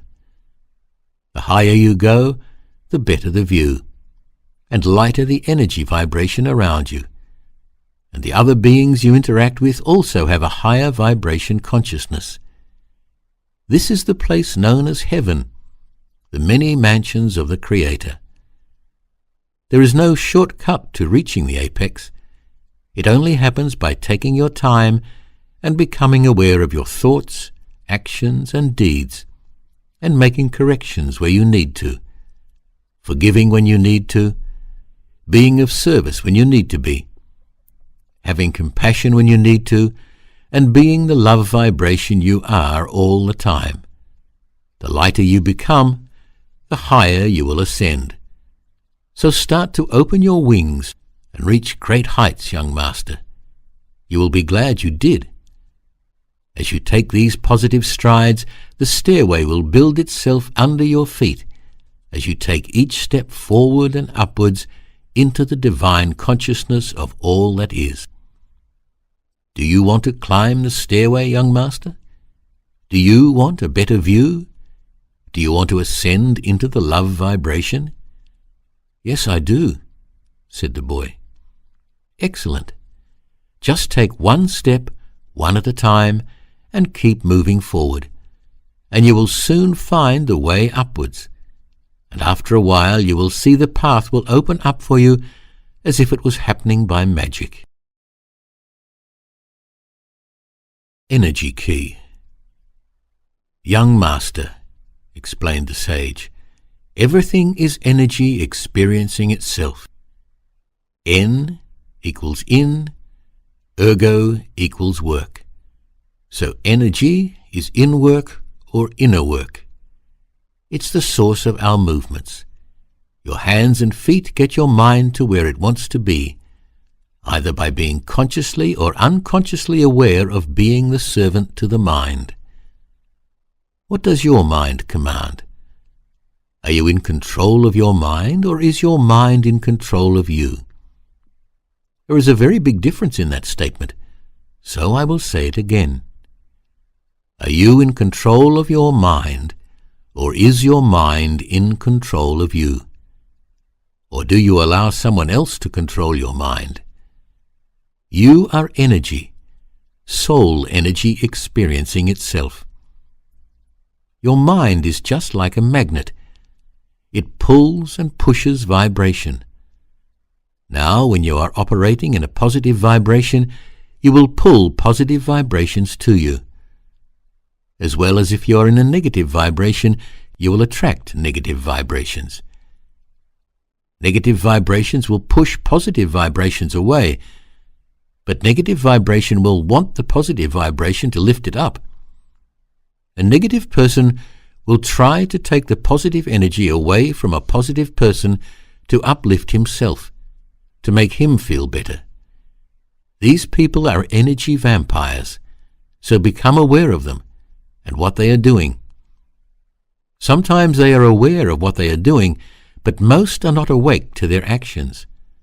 Rather you send them love and light energy to raise them to your level than allow them to take your energy away, so you end up at their level. This way you help them with their karma, and you offer your energy for free. And what you send out must be refilled, and you will feel better, and they will feel better. And their attitude will change towards you, and they won't be sure why. You are the divine creator of your energy, so become aware of what you are creating. Do you understand this, young master? Yes, I think so. Just remember, if you are always operating your life within the love and light energy vibration, then know that life will be good and uplifting, for not only yourself, but everyone you come into contact with. Okay, I will try. Good. Just keep trying, young master, until it becomes a good habit, and then you don't have any more worries, laughed the sage. Snowflake Effect Key. Have you ever seen snow, young master? Asked the sage. No, replied the boy. Well, snow is frozen water turned into ice flakes, and is very beautiful when unspoiled, said the sage. Life is like a snowflake falling onto a mountain peak. You earth yourself, and you exist there with all the other snowflakes. But if you are a positively charged snowflake, other snowflakes will be attracted to you. This creates more energy, and the joining of this energy will become stronger and stronger the more other snowflakes join your energy. As other snowflakes draw closer together, there will be such a force that the energy will create an avalanche of movement, gaining and creating more and more energy. By being positively charged, you can accomplish anything you set your mind to. Although snow can be used in recreational fun by others to enjoy, it can also be deadly when out of control. So always control your energy, stated the wise old man. Always control your energy. Transformation Key. Young master, if you have the passion to do something, then your decisions will give it power to happen. You just need to know what your passion is. Now is a good time for you to think about bringing transformation to your life, as you cannot carry on the way you are looking at life. Otherwise there will be such a waste of a beautiful, creative and divine soul making an early transition when there is so much more for you to experience here on this plane of life. You are at rock bottom now, which in a way is good, because there is really no other direction to go except sideways and up. So no need to worry about going backwards or downwards anymore. So let everything go that is holding you back, anything weighing you down, anything that is not of light energy, love energy, and supportive energy. What happens if you jump into a body of water and you are attached to an anvil? You will sink. But if you let it go, what happens? Well, it's not too late to let that anvil go, so you will float back up to the surface where you can breathe again. When you do this, you will create a huge shift in your life and your vibration. You will create an alteration in your energy print, and with continued modification, you will improve your life and your surroundings. And when you start to feel and see your desired improvements, this will strengthen your resolve to flourish and be the best you can be in your life, without worrying what others are thinking. Holding on to what others say to you is equal to the anvil that you are holding and jumping into the water. Remember that if you carry out your desire by placing that rope around your neck, like you were going to do before I came, then you wouldn't care what people think anyway. So now have the same attitude and do what makes you happy. At the end of the life, you have to answer for your own thoughts and actions and deeds. So make your life how you want to, and with your integrity live your life from that starting point. It is like a caterpillar that lives on the ground and foliage of plants. It just exists there, eating and eating. Then one day it starts to spin silk around itself and places itself in a cocoon, where it starts to go through the metamorphosis of transformation. And when it has fully developed, it finds its way out of that space, and its life becomes different. It has a different imprint, different function, and different purpose. Instead of just eating leaves as a caterpillar that seems like destruction, it now pollinates the plants to help bring about new life and food for other living creatures, including us, man. So the humble butterfly has a worthy cause and a worthy life, not only looking brittle and beautiful, but fulfilling a divine purpose for continuation of life on the divine planet called Earth. Now you can use that rope to wrap around you to create your cocoon, and when you are ready you will come out and break free and fulfill your divine purpose, also being brittle and beautiful. Brittle on the outside, but beautiful on the inside, which will radiate outwards for everyone to see and feel. And you will help in the continuation of life as the humble butterfly does. All you need to do from this moment on is to alter your thoughts to those of you are worthy, you are love, you can offer love, you are light, you will light other beings' paths, and you are peace, and you can live in peace. And the rest of the good vibrations will be attracted to you to help bring about your transformation. So, like the life cycle of the butterfly, which has 3 stages, so do we. We start as a baby, then become the teenager or student, and then we leave home and become the teacher, as well as staying the student, co-creating our lives. And we can also help other beings in their lives, but we should stay humble and only help those who ask for it or need guidance in it. What do you choose, young master? Smiled the happy old man. The old man put his palm out towards the boy who was about to speak. No need to say anything, young master. Hold your words. Actions are greater than words. There is so much to look at and to do in this life that sometimes we become defragmented, and our energy is everywhere. We don't know what to do, where to go, as there are so many options. So you need to find a way to pull yourselves back together to be able to create something worthwhile and meaningful in this lifetime. The way I like to look at life is through the eyes of photographers who use the camera to choose the subject that they want to capture, and then they narrow down the view and bring it into focus, concentrating on one subject, focusing on one thing at a time, doing one thing at a time. They then prepare their shot, focusing on the subject at hand, and getting all the conditions and settings right before pressing the button to capture the desired picture. It takes a lot of trial and error before capturing that perfect shot, but they keep practicing and keep trying new settings, new angles, new speeds, new distances as well as different lenses, and then put all that knowledge together with the correct amount of light and speed to capture that perfect moment in time. So too should we focus on a project like this, one at a time, until completion, until we reach our goal that we have set, and then move on to our next project. Do you understand what I am saying, young master? Yes, I think so. Do one thing at a time, young master, and do it to the best of your ability and how you want to do it.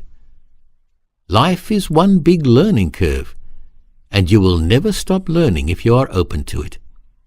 You become the teacher and the student at the same time, like me, laughed the sage loudly, giggling to himself as he was thinking about his scattered childhood, where he had so many good ideas and intentions, but never got anything done until he started to focus on one thing at a time. Architecture Key. Young master, the most incredible architecture is the architecture of self, which is ever-changing, evolving, revolving, and has unlimited beauty and light inside, which radiates outwards for everyone to see and feel. With every breath in, you are adding to your life, and every breath out, you are releasing what is not contributing to your life. Every breath is a rebirth. Remember, said the old master, you are the master designer, builder, and maintainer of your inner and outer life. You are the one that puts it all together to be the final product that everyone will see, admire, and comment on, as well as want to be part of, if you capture the imagination of others. So grow to be that masterpiece you are, and be mysterious, be different, be your authentic self, and most importantly, be yourself. There is no one like you, and I mean no one. You are your unique self, so be it, and live it, and build it your way. Iceberg Key. Do you know what an iceberg is? Asked the sage. Yes, said the boy. Excellent. You are quite knowledgeable, aren't you, young master? Smiled the sage. Now, if you look at an iceberg, What you see outside the water is minuscule compared to what's under the water. And we too are the same. What you see outside of yourself is minuscule compared to what's inside yourself. And what's inside yourself is more important than what's outside yourself. Just like an iceberg, the large piece under the water balances the outer bit, as with our own inner self, which balances our own outer self. Learning to meditate brings many benefits to one's life on a spiritual, psychological, and physical level, and it brings inner peace. On a spiritual level, it will help you to bring things into perspective, and will help you discover your purpose here, and will help you to understand yourself better. By doing this, you will bring harmony to your mind, body, and spirit, and you will bring acceptance to yourself as you learn forgiveness of not only yourself, but also of others as you change your attitude. It helps you live in the now and helps give you direction to move in as you begin to experience oneness with everything. On a psychological level, it will help you develop your willpower, which will help build your self-confidence, which will help you release your fears as you begin to control your thoughts and recognize your thought patterns. It will also increase your creativity and develop your intuition, which will increase your productivity as you also improve your relationship with yourself and with others, and this brings stability into your life. You will begin to see the greater picture of life, which will help you solve your problems. This will bring you into balance where you can become more peaceful and you will become more compassionate. On a physical level, you will become more relaxed, which will release your anxiety and depression. You will boost your immune system to keep you healthy, and your energy and strength will increase. You will also feel more alive, as your breathing will be deeper. As you get more oxygen into your system, your blood pressure will decrease, and your nervous system will relax. Now, doesn't that sound good, young master? Yes, it does. So, when you take the time to meditate, you will quieten the mind, where you can learn to build the bridge to bring the heart and mind together. Is not peace, love, joy, and happiness, as well as good health, what we are all looking for, young master? Said the sage. Yes, agreed the boy. So then, learn this practice called meditation, and go within and discover a whole new world of possibilities in your own divine kingdom, and recharge your battery, and keep it fully charged, young master. It will change your whole life for the better, said the sage joyfully.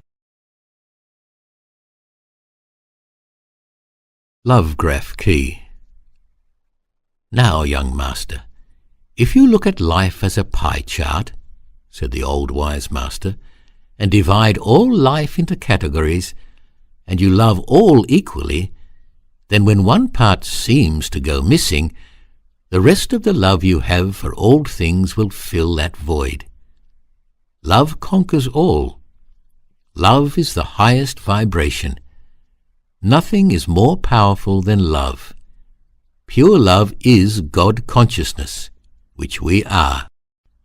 Be and send out unconditional love from your heart, and through your thoughts, your words, your action, and your deeds, and then have no expectations whatsoever of their return.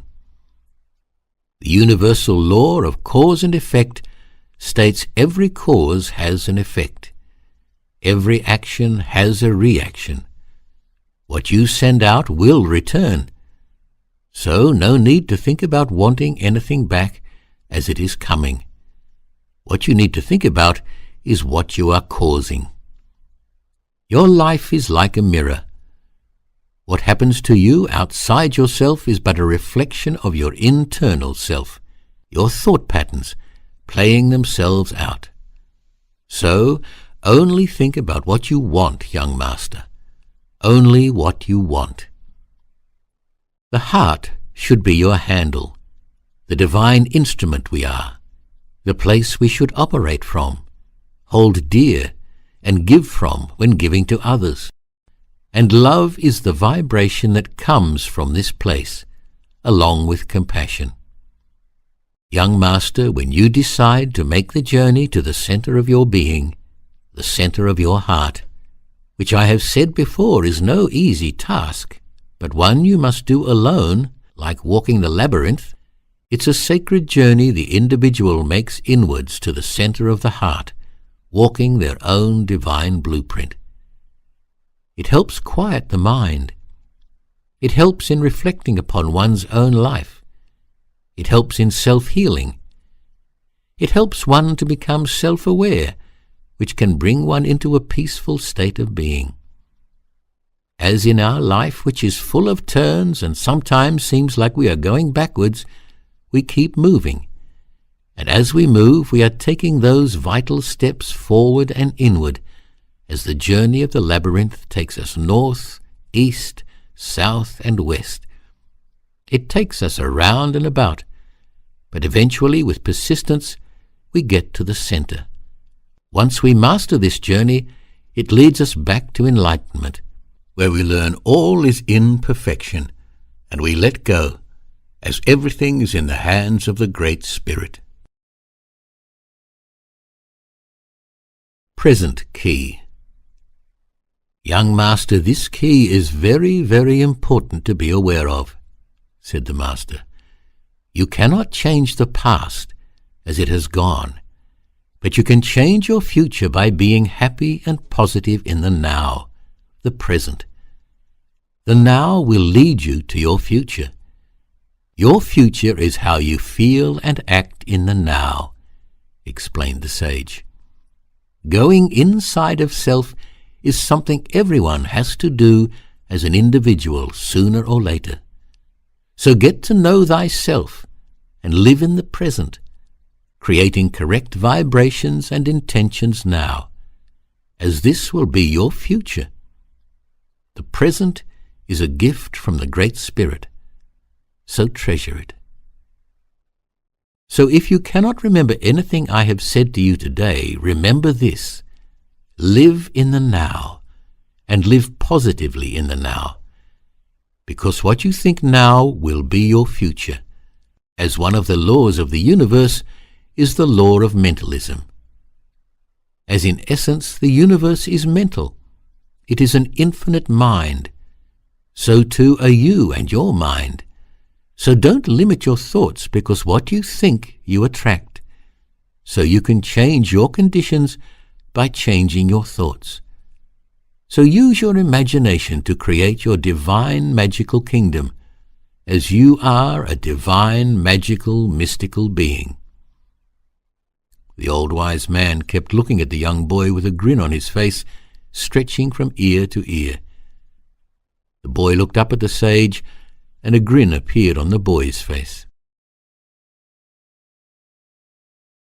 Weight key. Is the world on your shoulders, young master? Asked the old master. I want to change the world to be better, said the boy. Well, then you are a victim, young master.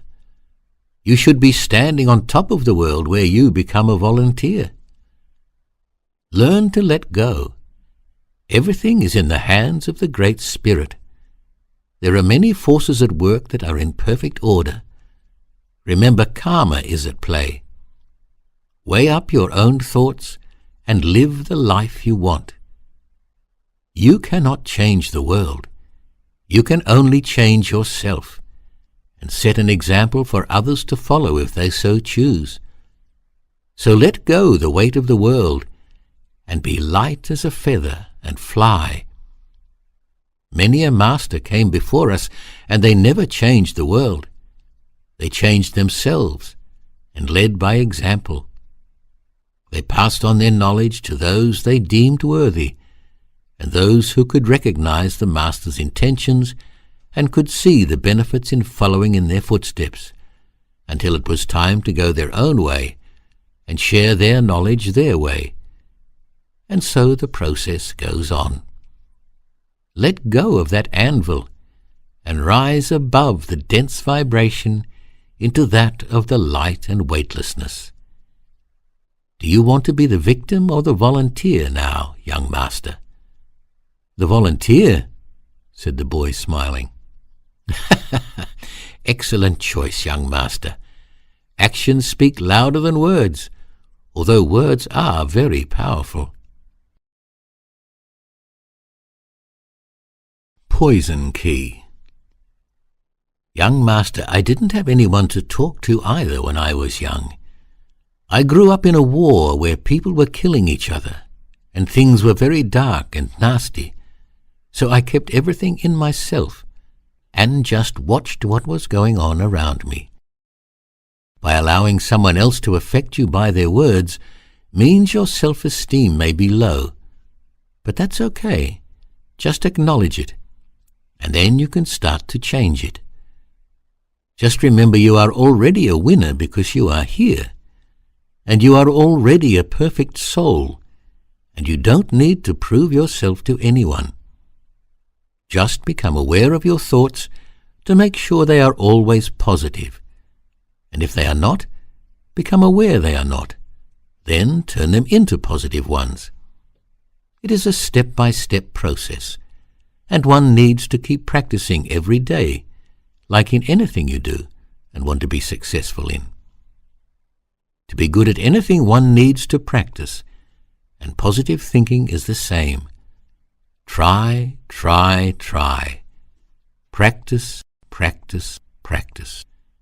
You are one big magnet, so what you think, you will draw to you. Good or bad, positive or negative, love or hate, and so on. It is very easy to hate, judge, complain, blame, and be negative.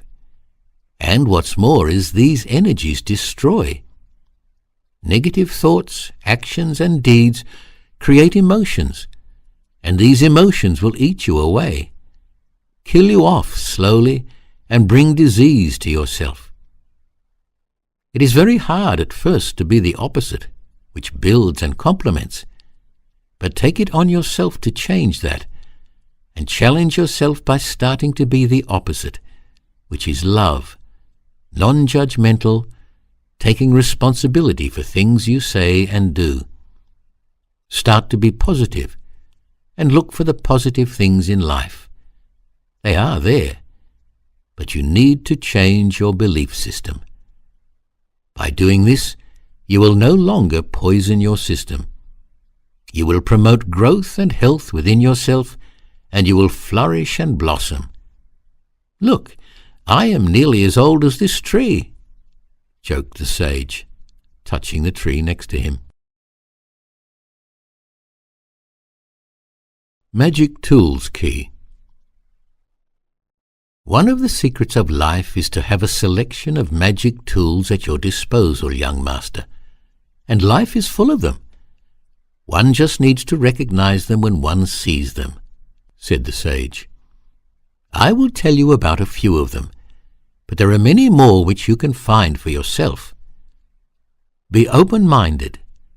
Become non-judgmental. Have unconditional love for everything. Be respectful. Only speak your truth. Have passion for all life. Be peace. Use your imagination and creativity. Learn to laugh at yourself. Have a willingness to learn. Give service to others. Apply brotherhood and sisterhood to all you meet. Have humility.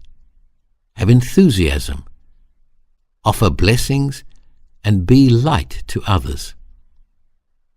Do you understand all those, young master? As they are very important and very, very powerful tools to use in your life. Yes, I think so, said the boy, nodding. The old man carried on speaking. Good. Also raise yourself out of your color, religious, and cultural box, and move into the realms of oneness and unity, and into that of humanity. For not only will you change your life, you will become a beacon for others to follow. The sword and wand are two instruments that are useless unless you use them. It is how you use them that makes the difference. The sword can be used to kill, but it can also be used to defend, and used for creating a furrow that seeds can be dropped into. The wand is powerful in both the positive and light use, and in negative and dark use in magic. It all depends on the intent sent out from the Creator, the magician that uses it. Magic is the movement of energy, and you are the magician, the creator of the magic that is used. We are all magicians, but just on different levels. So is your magic intent in the realms of the light. Do good and be creative and not destructive. Everything has a double edge or use for it. So what will your intent be in using each instrument, including one of the mightiest tools known to man, the humble pen? How do you feel knowing that you are a magician, young master? Asked the sage. It's good to know, said the boy. But remember, it comes with huge responsibility, young master, because you do have an effect on everything, and by that I mean on yourself as well as humanity and the animal and plant kingdoms too. Okay, I'll remember that, said the young boy. Good, said the master. Then you will be a friend indeed. Vessel's Free Will Key. Young master, said the sage, we are all vessels. Who is the captain of your vessel? Who controls what goes into your vessel? Who controls what you do on the outside of your vessel? Who controls where your vessel goes? Not me at the moment, said the boy. Well, take control of your vessel and steer it using the light. By imagining we are all vessels on the water surface, then is it hard to understand that we are all connected to the same source? No, said the boy. This planet is a planet of free will. We decide everything for ourselves. So don't allow others to impose their free will on yours, and don't impose your free will on others. We need to coexist all together, and we can if we operate from our heart center and in unconditional love. But until that happens, live your life as best as you can with no negative thoughts or actions, as hard as it may be, especially when something affects you directly. But that is your challenge, as we are all connected. So share your love and light with others who are unaware, and with others who are looking to find it. Mirror Key. Young master, said the old man, what is on your mind reflects outwards and will be felt. The vibration you generate inside is what will mirror outwards. If you don't have anything nice to say, don't say it. Don't even think it either. Reconnect your mind, body, and soul. Look at yourself deeply in the eyes in your mirror and say to yourself, I love you, and mean it. Really mean it, said the sage. It will take time and perseverance to do this, as you will not be comfortable in doing this at first with yourself. Then, after trying, you will be able to do it proudly and confidently. Then you will be able to really face life with self-confidence and a knowing that all is more than okay. And you would have regained your power again to become your mastered self. What you see is what you get back. Give yourself time to reflect inwards. The sage smiled and said, Laughter is a stress reliever, so learn to laugh at yourself, young master. It will brighten up your day. How are you feeling at the moment, young master? I'm feeling energized, but lost for words. "That's okay, young master. Actions are better than words anyway," laughed the sage. Rainbow Self-Key. Young master, you have both masculine and feminine aspects within yourself, the yin and the yang. The yin is the female part of yourself, which is receptive, and the yang is the masculine part of yourself, which is active. You need to balance these energies together to become one. The right-hand side of the body up to the neck is the male side. The left-hand side is the female side. They cross at the neck area, and the right-hand side of the brain is the female side that is creative and artistic, and the left-hand side is the male that is analytical, the side you are trained to use at school. So you need to merge both sides to be analytical, but also to be creative and artistic. You must tap into the huge resources both offer, as you need to give and take, omit and receive. Men need to balance their male self with their female self, and women need to balance their female self with their male self. You have many layers and aspects to yourself.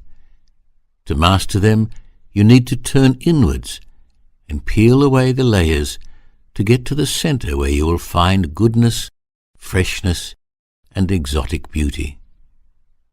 Each of these layers holds different energy vibrations and is a different color frequency. You have to go through all these different colors or levels or layers in yourself and learn the lessons that each contains, gaining the experiences that each offers on that level.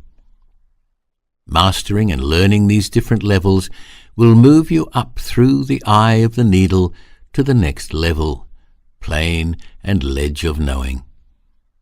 At the end of this rainbow, you will find the pot of gold. The pot of gold is your halo, which is the mouthpiece to the Great Spirit. So start taking this journey inside yourself, up the color spectrum, and open your wings, and fill your star self up with rainbow light," said the old man, pointing to each place on his body where each color is housed. There are 7 major subtle bodies, which cannot be seen with the naked eye. They join the etheric with the physical, and are connected to every part of the body, and each center relates to a certain part of the body. Each vibrates at a different frequency and has different effects, and each has a different color, as in the rainbow colors. Hue equals color, man equals human. So we are actually colored beings, and I will briefly explain them to you. These chakras are who you truly are, young master, so take the time to discover them. When you do, you will get a better understanding of who you are. When you get sick or have disease, then you know one of these energy centers is blocked, and this then causes the symptoms to show up in the physical body, if not unblocked in the etheric body first. Your first chakra is red in color and is your base or earth body, which connects you to this most precious and beautiful planet, and it is your foundation. The base from which to start your journey upwards to the crown, and this chakra has got to do with your right to exist and your dealings in the material and physical world. This is where you need to lay a solid foundation and have the ability to stand alone and stand up for yourself. This is the place you ground your spirit force, and which then gives you the ability to operate on the physical plane. This is where we have the fight or flight reaction to a situation. This is also where courage, strength of will, your pioneering and security stem from. When this chakra is working properly, you will have vitality, courage, self-confidence, and you will be extroverted. When it is not working properly and not balanced, Then you will feel insecure, have self-pity, will be aggressive and be fearful. It is very important, as this is the root that grounds you. It is your foundation and is important for your survival and self-preservation. It gives you presence and helps in your security and prosperity. Its location is found by your coccyx bone, the last bone in your spine. So visualize an energy flowing out of this area, like a plant root flowing and growing downwards into Earth's spirit, Mother Gaia's heart center, and ask her to accept your earth body energy and to help ground you and balance you, and to also help absorb nutrients, minerals, and other elements that your body requires to function properly and to keep you healthy. Feel and see this root anchoring your body deep and strong in the earth body, said the sage, as he pointed from his coccyx to the ground below him. The next chakra or energy body is the sacral and is the color orange. This is the chakra of water, where your emotions are housed. This is the area of your sexuality, where your desires come from, where your self-gratification flows from, and where you come to accept yourself and allow your feeling of pleasure to take place. This energy body deals with your happiness, confidence, resourcefulness, your enthusiasm, your social ability, and your constructiveness and self-assurance. It is a place where you form your emotional identity, where creativity comes from, along with your desire, pleasure, self-gratification, instincts, and your personal relationships and reproduction, procreation. The lessons here are the right to feel, to be sensual, and are connected to our sensing abilities. You also deal with your social and intimacy issues here. When this body is functioning well, you are sociable, creative, joyous, and independent. But when it is not functioning properly, you become withdrawn, destructive, despondent, and over-dependent. This is where you need to take control of your emotions and not let them run away with you. You need to have a still mind to create the still waters. Once you have the still waters, you can see the reflection of what is around you, and you can gently submerge into the subconscious mind then, and will be able to see, as there will be no muck floating about to blur your visibility. The next body is the solar plexus, and is yellow in color. This is the fire body, the chakra where your spirit is, where the seat of your will and power sits, where you define yourself, and where your vitality is generated, which gives you purpose, where your self-esteem is decided and your spontaneity and metabolism are powered. It's also the place where your ego operates from. Your lessons here are to gain personal power, your right to think, where you need to balance your intellect and where your self-control is housed. This is the place where your sense of humor comes from. Here you must take the reins and be confident and control your life. When positive, you are alert, optimistic, confident, and good-humored. But when negative, a feeling of inferiority comes in, and you begin to be over-analytical, sarcastic, and you become pessimistic about your life. You are a spirit, having an earth experience, so allow the clarity and wisdom to come through, as this will give you self-esteem to be all that you want to be. The next body is the heart, which is colored green and pink, the chakra of the wind or mind, the place of intellect, the place of reasoning and understanding objectively, the chakra dealing with touch. This is where love, self-acceptance, compassion, balance operate from. It also is where you must develop self-control and understanding. You need also to be able to adapt, love, have compassion, be generous, humble, romantic, and sympathetic from this place, as well as loving nature. It is your social point, a place where relationships happen, relationships with yourself and with others. Which way is the wind blowing? The wind being your thoughts. The lessons here are to accept yourself, learn to forgive yourself and others, have compassion, self-control, and to love unconditionally. It is all about the quality of love from the past, the present, and the future. When positive and working in full strength, you will be loving, joyous, complete, whole, have inner peace, compassion, confidence, be motivated, nurturing, and you will be optimistic, outgoing, and your relationships will be good. But when negative and not working properly, it will be difficult to love, and you will have lack of hope.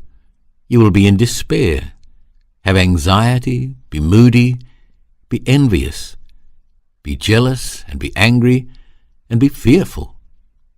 So accept yourself, forgive yourself, and let go, and just learn to love. The secret here, young master, is just love. Let go everything and love unconditionally. The next body is the throat, ether, and the color light blue. The center of communication, hearing, free will, and where you become creative and have self-expression. A place where you want to be heard, the place of resonance. This is the place where you need to speak out your truth, have the ability to verbalize your truth. The lessons here are to become relational with yourself and in your other relationships, and to trust and to learn to express yourself and your own beliefs. Loyalty is another lesson you learn from this chakra, as well as your planning and organization of things. When positive, you will be loyal, tactful, you will be caring, calm, affectionate, and will be inventive and inspiring. When negative, you will be unfaithful, untrustworthy, self-righteous, and very cold. The aim and challenge here is to be decisive, healthy, and gain knowledge.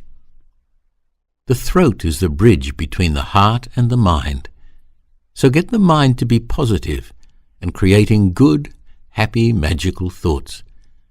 The bridge will introduce the heart to these thoughts to allow the action to come from the heart. The next body is the third eye, the color indigo, which is in the middle of your forehead. It is centered in the pineal gland in the brain. It is like a pine cone and is connected to sight or vision, to your intuition, extrasensory perception, and imagination.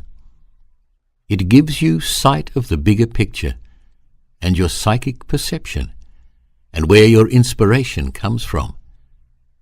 This chakra deals with self-knowledge, wisdom, intellect, and clairvoyance.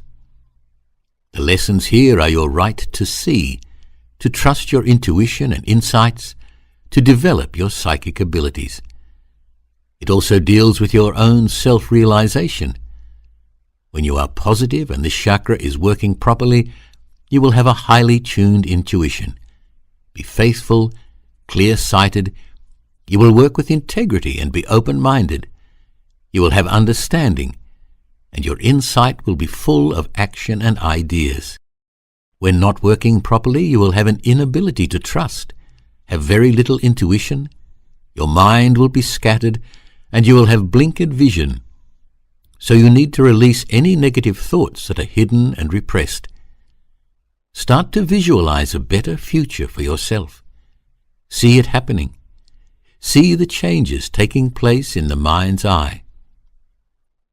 The crown body, which is the color violet, is found on the top of your head. It is the chakra of awareness, thoughts, self-knowledge, wisdom, and your connection to consciousness.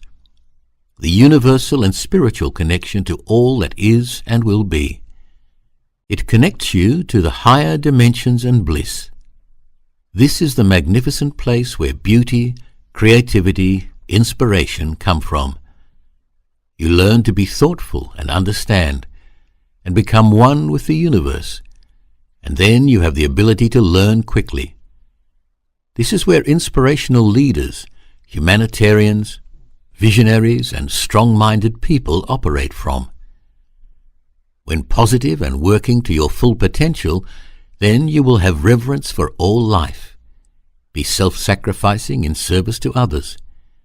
You will be able to be idealistic and see the appropriate route for the benefit of the higher self. When negative, you will have no concern for anyone or anything. You will be very controlling and will want to be superior to everyone and will have a lack of reality. So this is the place where empathy and unity play a major role, and you become peace. You gain self-knowledge and use this knowledge through your wisdom and are one with all that is, including the Great Spirit. The lessons here are the right to aspire and be what you want. Have dedication to divine consciousness and trust the universe. Learn about spirituality and connect to the Great Spirit or higher intelligence, integrating the conscious and subconscious into the superconsciousness.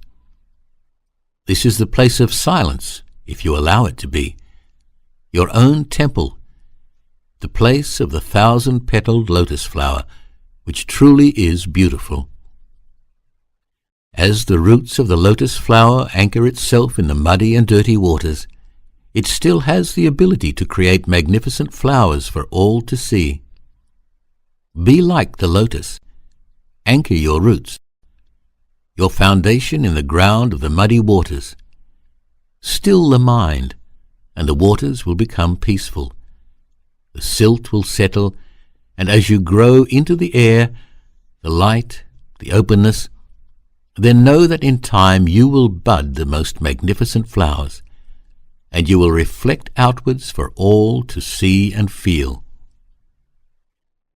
The aura is very important, young master, said the sage. One needs to keep it healthy and strong. This will keep you safe, protected and healthy. The aura is the place where something manifests first, then works its way into a chakra, which then manifests as symptoms in one of the chakras. Then the body becomes uneasy or in disease, and then you become ill and out of balance. The aura is energy that surrounds the body of all living things. When you come into the presence of a powerful being, what you are feeling is their powerful aura, the powerful energy they are giving off. When you are with a sick person, the aura is very weak, and there is no power given off, as it were. The aura also changes colors and vibration, depending on what is being thought about in the mind. So that is how powerful your thoughts are. They change your energy field that you have around you, and what you send out. Take the time, young master, to try and see the aura. Feel the aura. Place your two hands together and very slowly pull your hands apart and feel the energy between them. Then slowly move your hands closer and further away again and feel the build-up of this energy. Well, that is the energy you have and will continue to create until your passing. It is up to you how strong and healthy this energy is. Visualize your aura strong, bright, and healthy. See it like a balloon around you. Every day in the morning and again in the evening, visualize this balloon or cocoon of white light around you. It will help keep you safe, help keep you healthy, and help keep negativity away from you. Your aura is your protection shield, young master, so look after it and get to know it. So you see, young master, there is so much more to you than you ever thought. smiled the sage. Yes. So now you have something to focus on, instead of meaningless thoughts that only make you chase your tail or make you depressed, said the sage, still smiling. Get to know yourself. Get to know your chakras, and you will know thyself, and you will become a powerful master.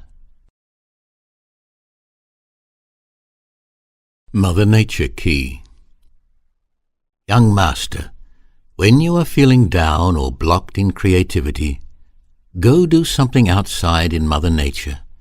Go for a walk, a run, climb, surf, or just sit against a tree, or on a rock or a piece of ground you are attracted to.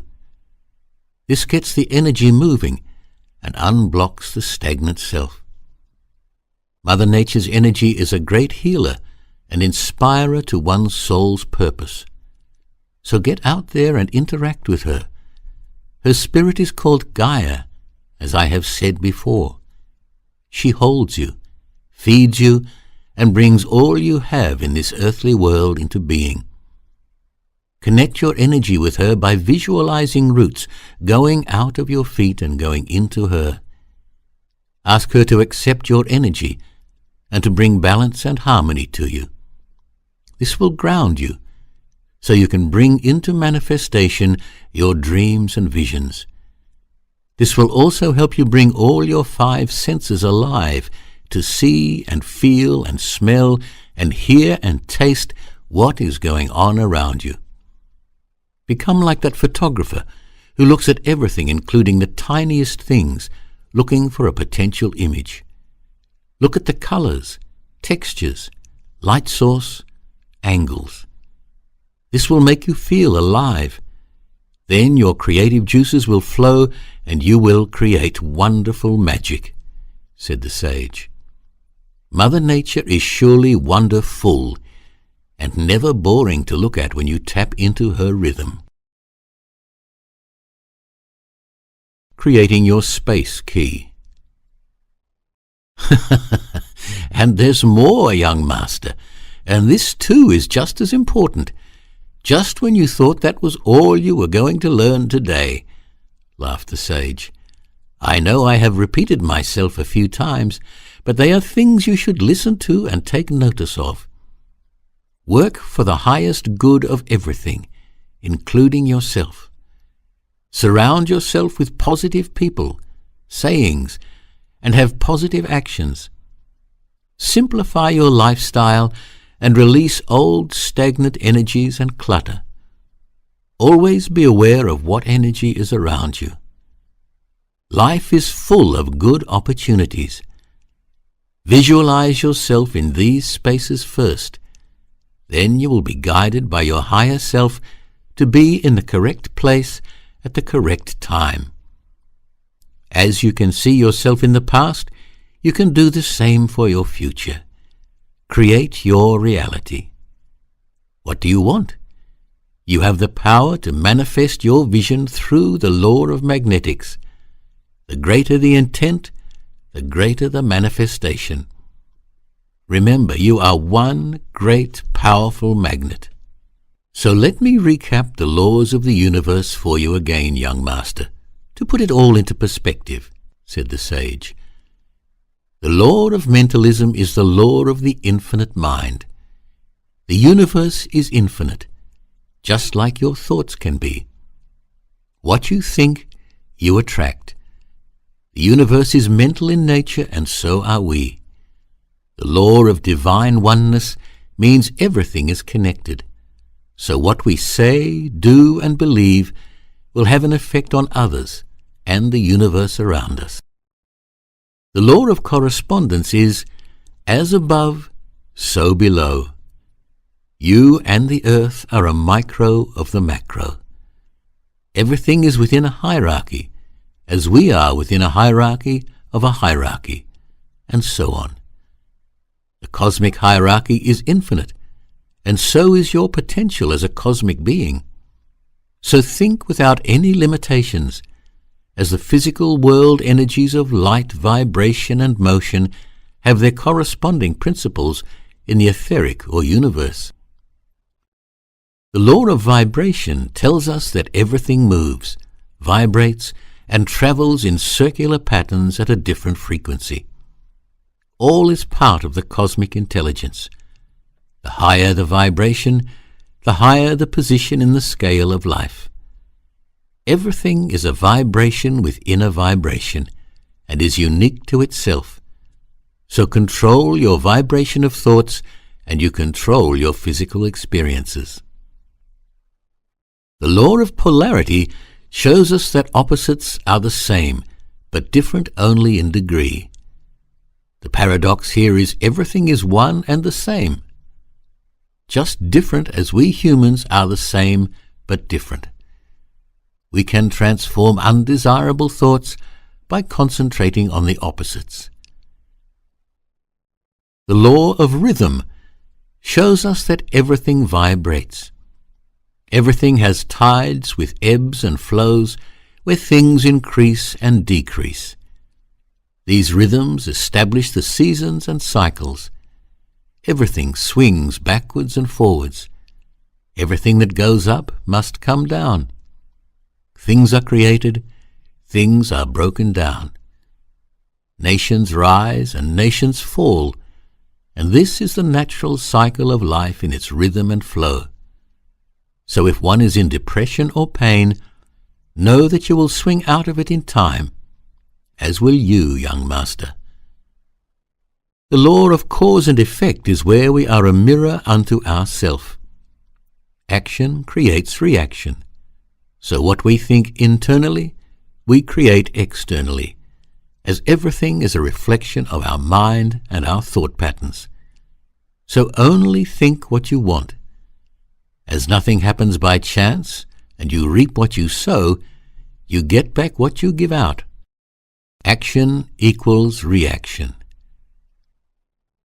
The law of gender tells us that everything has a masculine and feminine aspect within itself, and we need to bring these two powerful forces together to become one. So we learn to give and receive. So no one force is more dominant than the other, which will bring us into balance, the yin and the yang. It is this law that governs creation. Both are needed for life to exist. The law of attraction demonstrates how we have created things through our thoughts, feelings, words, and actions, which have attracted the events and people that have come into our lives, and will continue to come into our lives. The law of perpetual transmutation of energy shows that we have the power to change any condition in our life to that of higher vibration. Higher vibration consumes the lower vibrations. So, by understanding this law, you can change your low vibration into that of a higher frequency. Changing the vibration changes the effect. Young Master, these are the universal laws you should get to know and work within them. I know this is a lot to take in, young Master, but it is to show you that there is so much more to yourself than you have been told, and it gives you a focal point to work from, like the corner piece of the jigsaw puzzle. Put it together one piece at a time, one step at a time. This, I tell you now, is but a small fraction of what is. Ask and you shall receive key. Young Master, always remember you are not ever alone, said the sage. You have spiritual guides and angels assigned to be with you for your whole life's journey, but one is always with you. Others come and go depending on what you are doing and the skills you require at any given time. So this is when special guides and angels come to you and help you in your tasks, and then they go again. We also have our ancestors who walked these plains before us, who will always have our best interests at heart, even if we did not get on with them when they were alive, as once in spirit there is only love. We also have animal guides, animals that were a part of our lives, as well as powerful spiritual animals that walk beside us in our daily life to guide and protect us. So learn to speak to your angels and spirit guides. They want to help you, aid you, and give you as much love as possible. But they cannot really help you unless you ask them to, as we live on a planet of free will, and they will never infringe on your free will. Take the time to quiet your mind, and you will begin to hear them communicating with you, or feel them touching you to reassure you that they are with you, and in some cases you will even smell them. They also communicate with you through your dreams, so start to notice what is happening in your dream state, as there are lots of messages being passed on to you. The angels also test your fear level in your dreams. The Archangel Michael is the grand archangel and will always help you in time of need by just calling his name. He is the great angel of protection, so ask him to walk beside you, giving you guidance and protection. He loves doing this for all mankind, and he can be everywhere at any given moment. Archangel Raphael is the master healer, so call on him to assist in your healing, young master, and get to know who the other archangels are and what they love to do to help humanity. The universe only supports action, and know that the guides and angels are not going to do things for you. You need to live your life and do things yourself. They are with you to aid and offer support to you, and to help make things easier, to help bring things into your life and to protect you. But be aware, not your possessions, only your life. It's also very important to thank them, although they don't do it for your thanks. They do it because they love you. But a thanks is always welcomed. As you know, when someone says thanks to you when you help them, you feel good. But we don't expect the thanks. Ask for help from the Great Spirit, and you shall receive better than you can imagine. And it arrives at the perfect moment.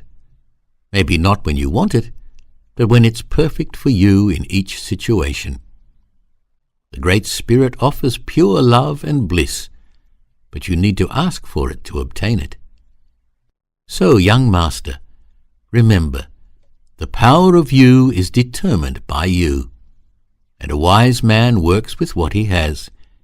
He uses what he knows to create all that he wants. So, young master, don't become a hamster running around on a treadmill getting nowhere.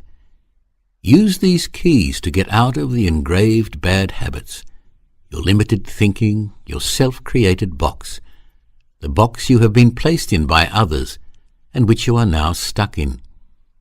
Change your life by changing your habits and engraved thoughts. Your mind creates happiness, so do things that are meaningful and fulfilling. So find out what is meaningful to you and do it. Be it. Live it. As you evolve and revolve slowly, you don't have to announce your changes. Do it quietly and be subtle in your approach. Remember, if you plant a lemon seed, you can't expect to get an orange tree. Work on your relationships with yourself first, then with other beings, your work, animals, and the food and liquid you take in. You know you better than anyone else does, and you can shift you with a little mind work. Work smart, not hard. Recognize your own nature essence and love it and get a sense of humor. Don't cling to the past, as nothing is permanent. Everything is shifting form, and problems will persist until you turn around and face them, and go through them to release the old energy. You cannot suppress things for long, but you can let them go. Transcend your cultural and religious boxes and limitations. You cannot run away from your problems, as you are always with you. It is easy to be negative and to judge and have all the other nasty traits, but very difficult at first to always be positive. But it is more rewarding in the end. So regain your sovereignty. because for enlightenment to happen, it requires you to be both the king and queen of your world, the world of unconditional love.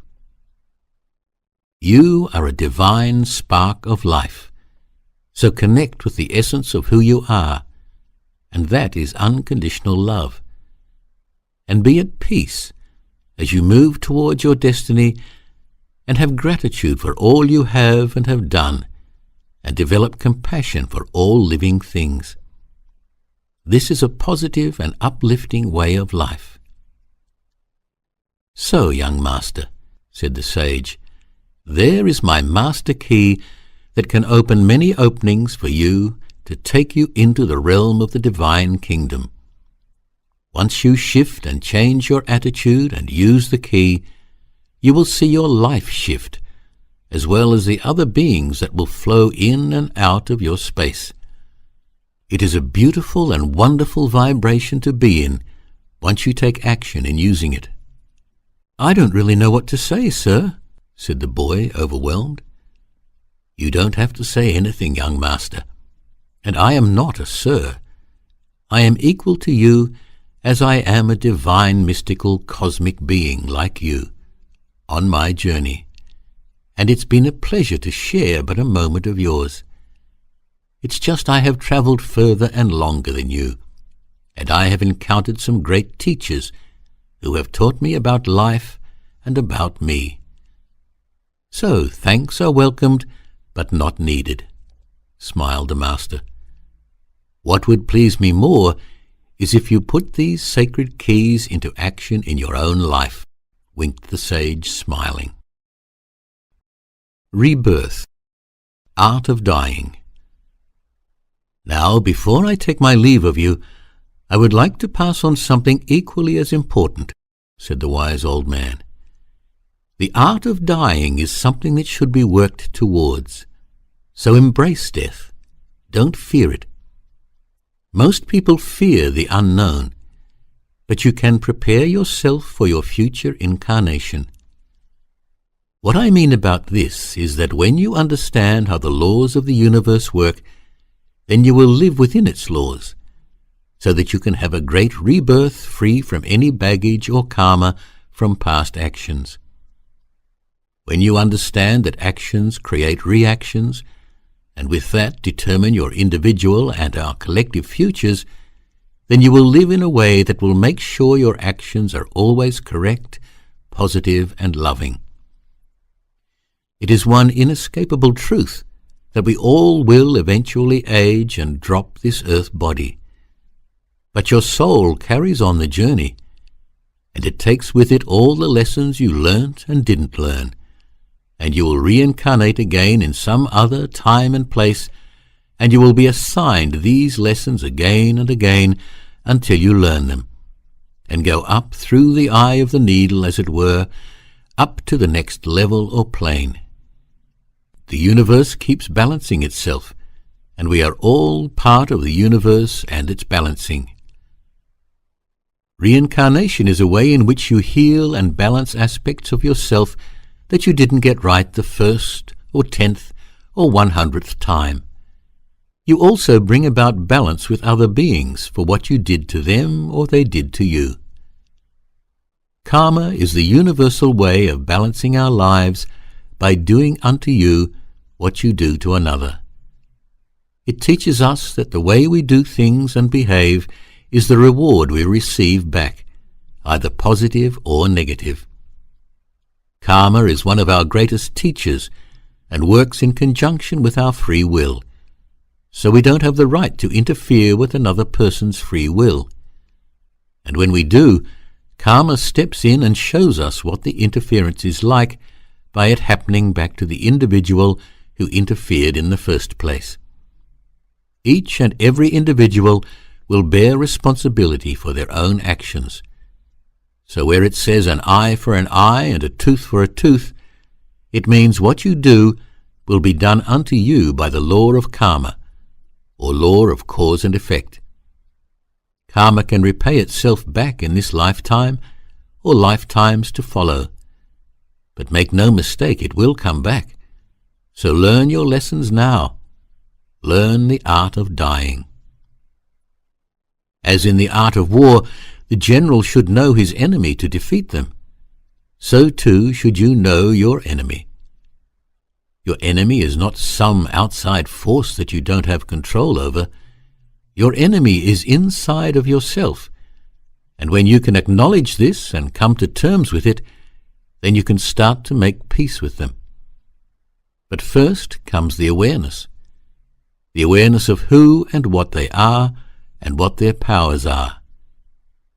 Here are but a few very powerful forces that each of us must deal with: anger, anguish, arrogance, attachment, blame, dishonesty, domineering, envy, fear, gossip, greed, hate, impatience, insincerity, jealousy, judgment, lust, pessimism, pride, revenge, self-centeredness, stagnation, lack of discipline, violence, wastefulness, and unreliability.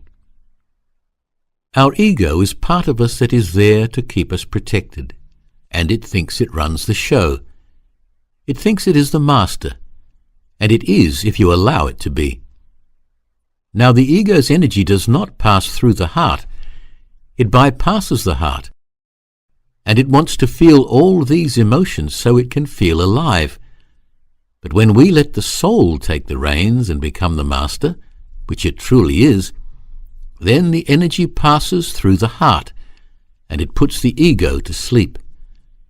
This is the energy we should be operating in, the soul energy, which works with and through the heart center. When the energy is operating through this energy center, then we stay balanced and healthy. When the enemy is in control, we allow the poisons to cause dis-ease in our body, creating disease, so that we need to open the heart center again and put the ego to sleep and bring back the ease into our bodies. When the energy is flowing, we stay healthy. When the energy gets blocked and stagnation occurs, then we get sick. Unconditional love is the Great Spirit's consciousness and is divine. We can be this divine energy if we so choose, as we are it. But sometimes we just disconnect from the source. So what should our inner goals be? Asked the sage of the young man. I'm not too sure, replied the boy. Love. Good, young master. Yes, love. Not conditional love, but the highest love of all, which is unconditional love. We need to work towards having a pure heart, with no hidden agendas, no ulterior motives. Have humility and be humble, which is the energy of self-love, to work with integrity and have compassion. Have you heard about the story of your inner wolves? Asked the sage. No, said the boy. The story comes from the Red Indians. The story is about a very powerful positive wolf and a very powerful negative wolf, both competing for the owner's attention, and one of them wins and the other one doesn't. The one that wins goes on to accomplish many things. Which one wins? Asked the boy. The one the owner feeds, said the sage. So be careful which one you feed, as you too are the owner of your two wolves, as we all have these same wolves inside each and every one of us. So, young master, said the old man, know thyself, as the most important thing in your life is your own being. Without knowing the essence of your being, your heart will always remain empty and dissatisfied. Without recognition of who you are, without inwardly awakening, you stumble like a drunkard through a maze of meaningless limitations. We are all on a journey of self-discovery, and one of our main tasks is to create peace and unconditional love within ourselves, which will bring us into our mastered self. This master key will unlock your chains and shackles and bring you the freedom you seek," the old man whispered, as if he didn't want anyone else to hear. "I have told you that which will change your life.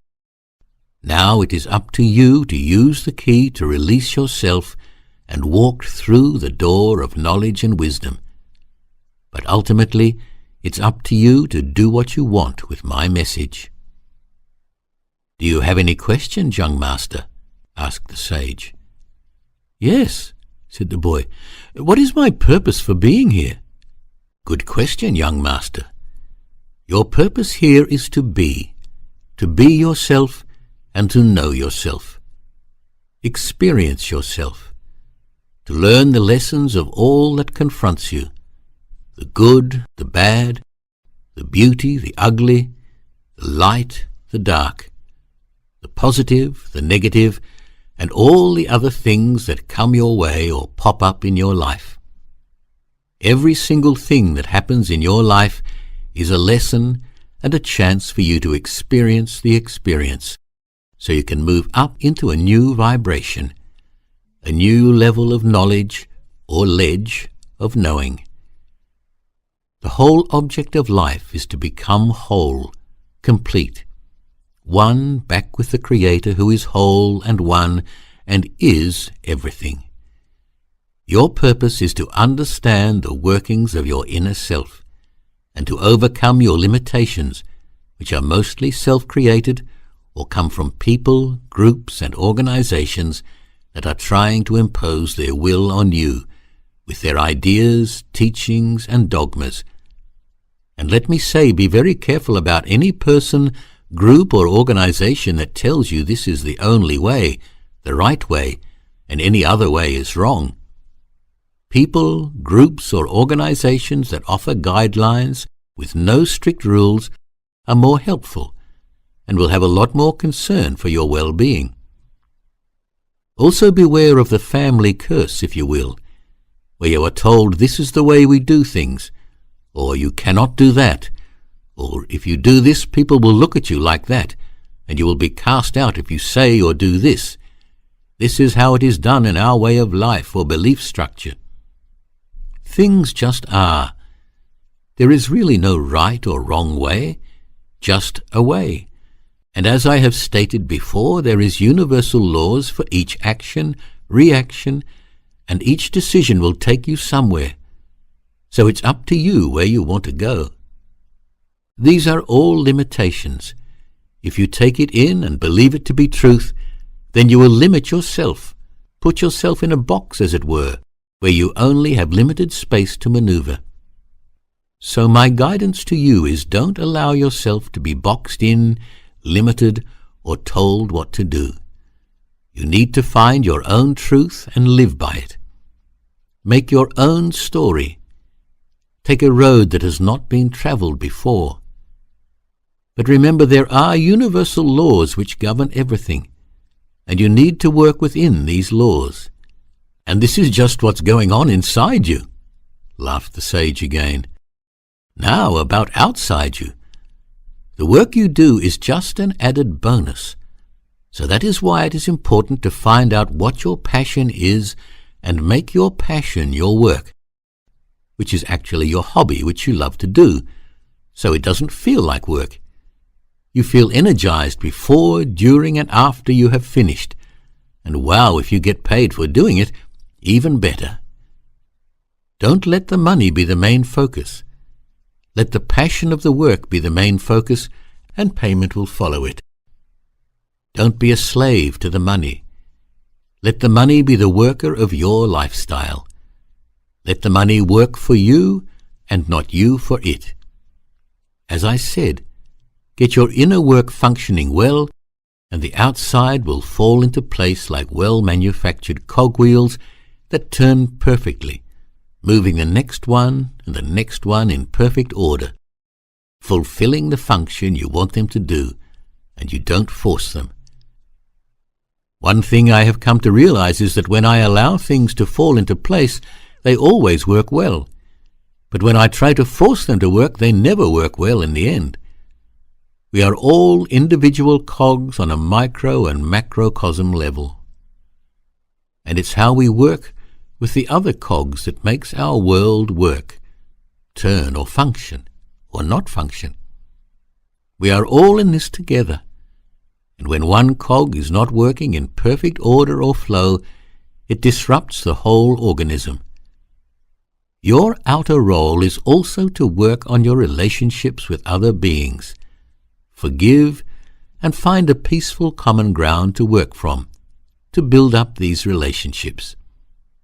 There has been so much negativity, distrust, and hate expressed for such a long time that now is a good time to come to the realization that it is very destructive, and find all means to bring about change for the benefit of all. Find the common things that you can agree on, and use that as a starting point to bring yourselves together, to bring about cooperation and peace, and have tolerance for other people's beliefs and the way they do things, as that's their way, not your way. No one said it will be easy, but when we start taking the steps, we begin the journey. Don't compare yourself to anyone. Be unique. Be authentic. Be yourself, as everyone has and will be on a different journey. Just try and make your journey and their journey as sweet as possible. Does this answer your question, young master? Asked the sage. Yes, but it's not the answer I was expecting, said the boy. It never is, young master, laughed the sage again. As you have been taught to look outside yourself, and as long as you keep searching outside yourself, you will never find the thing you are looking for. And funny enough, it is with you all the time. But you are so preoccupied looking in every place except the place nearest you, which is in fact in you. Turn inward and find your heart and open it up. I want to share a poem with you, young master. You are a five-pointed star, walking, talking, creative or dull, hands and fingers, feet and toes, all extensions of the center which creates your heaven or hell. Your heart is the sun, radiant and bright, creating growth and shining light, producing love or hate with every pump. Your body ignites, affecting the growth of everyone in sight, creates movement energy, bringeth or taketh life. Your mind is the moon reflection of the sun. Balance them together to create magic delights. The lighter, brighter, and reflective it be, the more you can help others to create, see, and be. Join all forces, balance, and be free. You are your mind and personality captured or released. Only you can make these happen, because you are your own king, joker, or queen. Let your domain be reflective from deep inside of your source. As sun, moon, and star is what you are, gain your royal birthright. Glitter bright and with pure light. Be positive, complimentary, and open, and most importantly, be at peace. Each and every one of us is one of these, violent, happy, content, and free. The difference is in what we believe. Create your earthly stage in unison with other domains of kings, jokers, and queens. That means you and me, us and them, and the other three. Altogether we can build a beautiful, gentle, and positive, peaceful place to be. Our eyes, ears, nose, and touch stimulates a vibration which is real to us. We decide on action according to these. So does your inner water become stable, rocky, violent, or calm as can be, creating high or low pressure around your self-esteem. I guess what I am trying to say is love yourself and neighbor, work it out together. For are we not social animals living off energy? Create it, share it, and uplift it instead of taking it, dominating it, and hurting with it. Let us all be kind, loving, and helpful for free. and let all our spirits gain freedom and release to find that which we seek. What are states? Conditions of the mind? You are in one now. How is your now? Positive or negative? And are you going up or down? Now is leading you to your future, one step at a time, as your past led you to your now, step by step. Are we all the same, identical, but on what different scales? Because are we not movement of energy in cycles, perfect and effective on either side of the scale, which can be positive or negative, creating a spiral of ups and downs, heaven or hell, light or dark, love or hate, or creating or destroying for all to see? The most important for survival is what we eat, drink, and breathe. Divide these up into categories and see the vastness of possibilities. Is it all healthy, pure, and clean, or harmful substances that tarnish the light and shine of the pristine creation of wonderful Mother Nature we are? Without any of these we cease to be, so the better, purer, chemical-free, the more we radiate, shine, and can be seen, as we all are intended to be. Become happy in the now, as your future is who you are now. Your thoughts, which create the movement of energy, good or bad, happy or sad, laughter or tears, or the whole lot, will manifest for sure. Remember, it's all in your thoughts, which came from your past, which came from your birth. The future is death, but it is how you approach it that makes you go up or down, a beginning, middle, and end.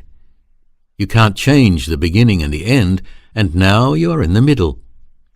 It's all in the mind of what to be, so create your stage, throne, domain, in love, light, and peace. Our lives are events of things that show, learn, and teach.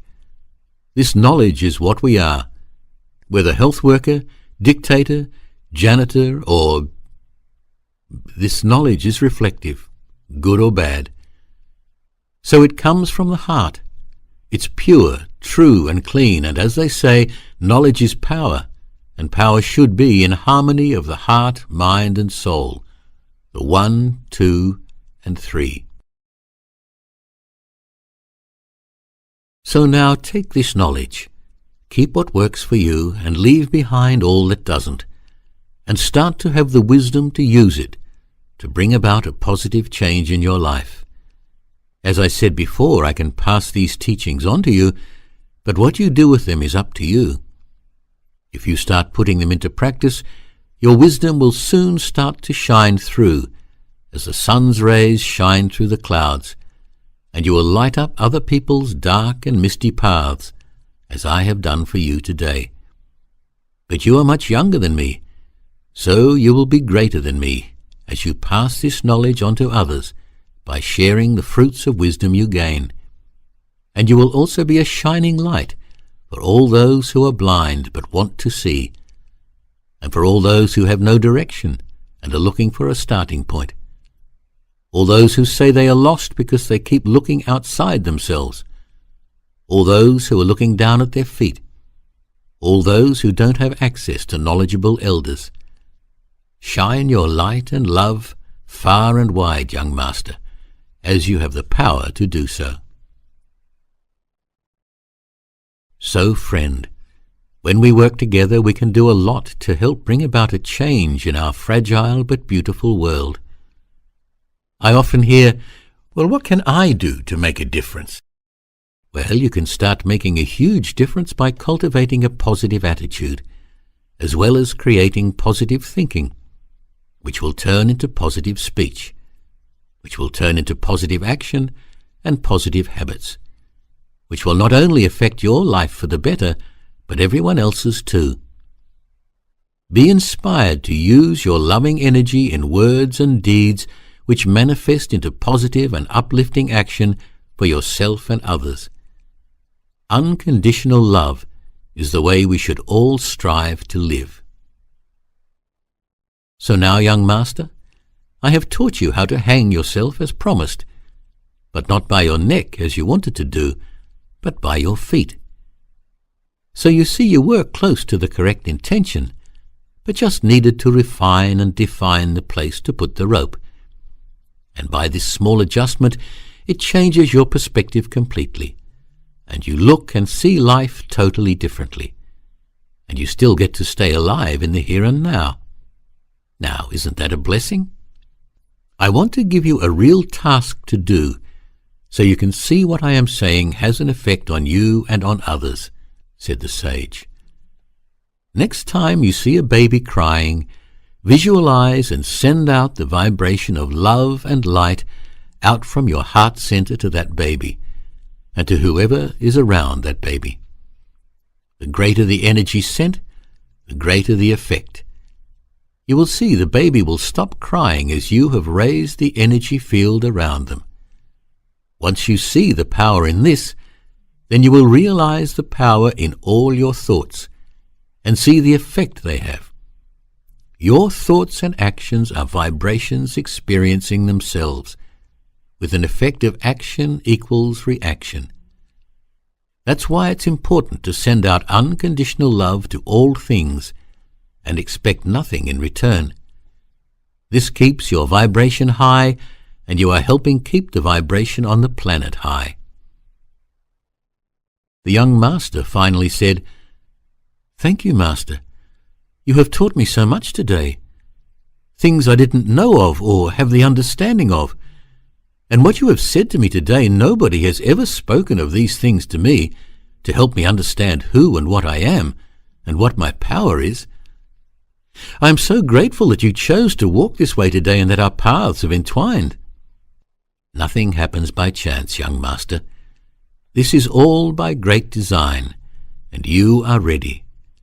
When you are ready, a teacher will appear, said the wise old man, and here I humbly stand before you. My teacher did not arrive until much later in my life, so you have a great head start on me. Then, as you say, nothing happens by chance, and I am still glad that this connection between our souls has been made at this time. I will still go ahead and hang myself, but I will hang myself by my foot, as you have told me, and I will turn my life upside down and look at it in a totally different way than how I was before, said the young master, feeling very empowered. Good, young master. Go forth and look at the positives in life, and all your blessings you have, and see the colours around you, and hear the beautiful sounds, and smell the tantalizing fragrances and natural perfumes that our beautiful Mother Gaia displays. I will now bid you farewell, young master, and may you rise high like the reborn phoenix and accomplish many great things, said the master, putting his hands together in front of his face and giving the young master a slight bow. Tell me, how can I find you again? Asked the boy. The sage turned around, pointing to everything around him, and said, I am with you always, and I am around you always. You just need to open your eyes and see, and open your ears to hear. The old man put his hands together again, but this time in front of his heart, and he again slightly bowed towards the boy and said, Thank you for your precious time, young master. I now bid you farewell, and will let you get on with what you were doing. Where are you going? Asked the boy, not wanting the old master to leave him. I am going where I need to be, said the sage, turning around and taking steps to join the road on which he was earlier. And where is that? Again asked the boy desperately. Wherever I am, waved the old wise man, grinning. Wherever I am. And remember 2 last things, young master, said the sage in a loud, happy and joyful voice as he was walking away, waving goodbye. Your body is your temple, and becoming the master of your own life takes a lot of inner reflection and outer releasing, as what I have said to you today is but a small fraction of what is. And you are the master of your own destiny, and your greatest challenge should be to discover who you are and then accept yourself as you are the artist of your own masterpiece. and the twinkle in your eyes is as amazing as the sunrise, and your smile can make others smile." And as quietly and gently as the master had arrived, he left.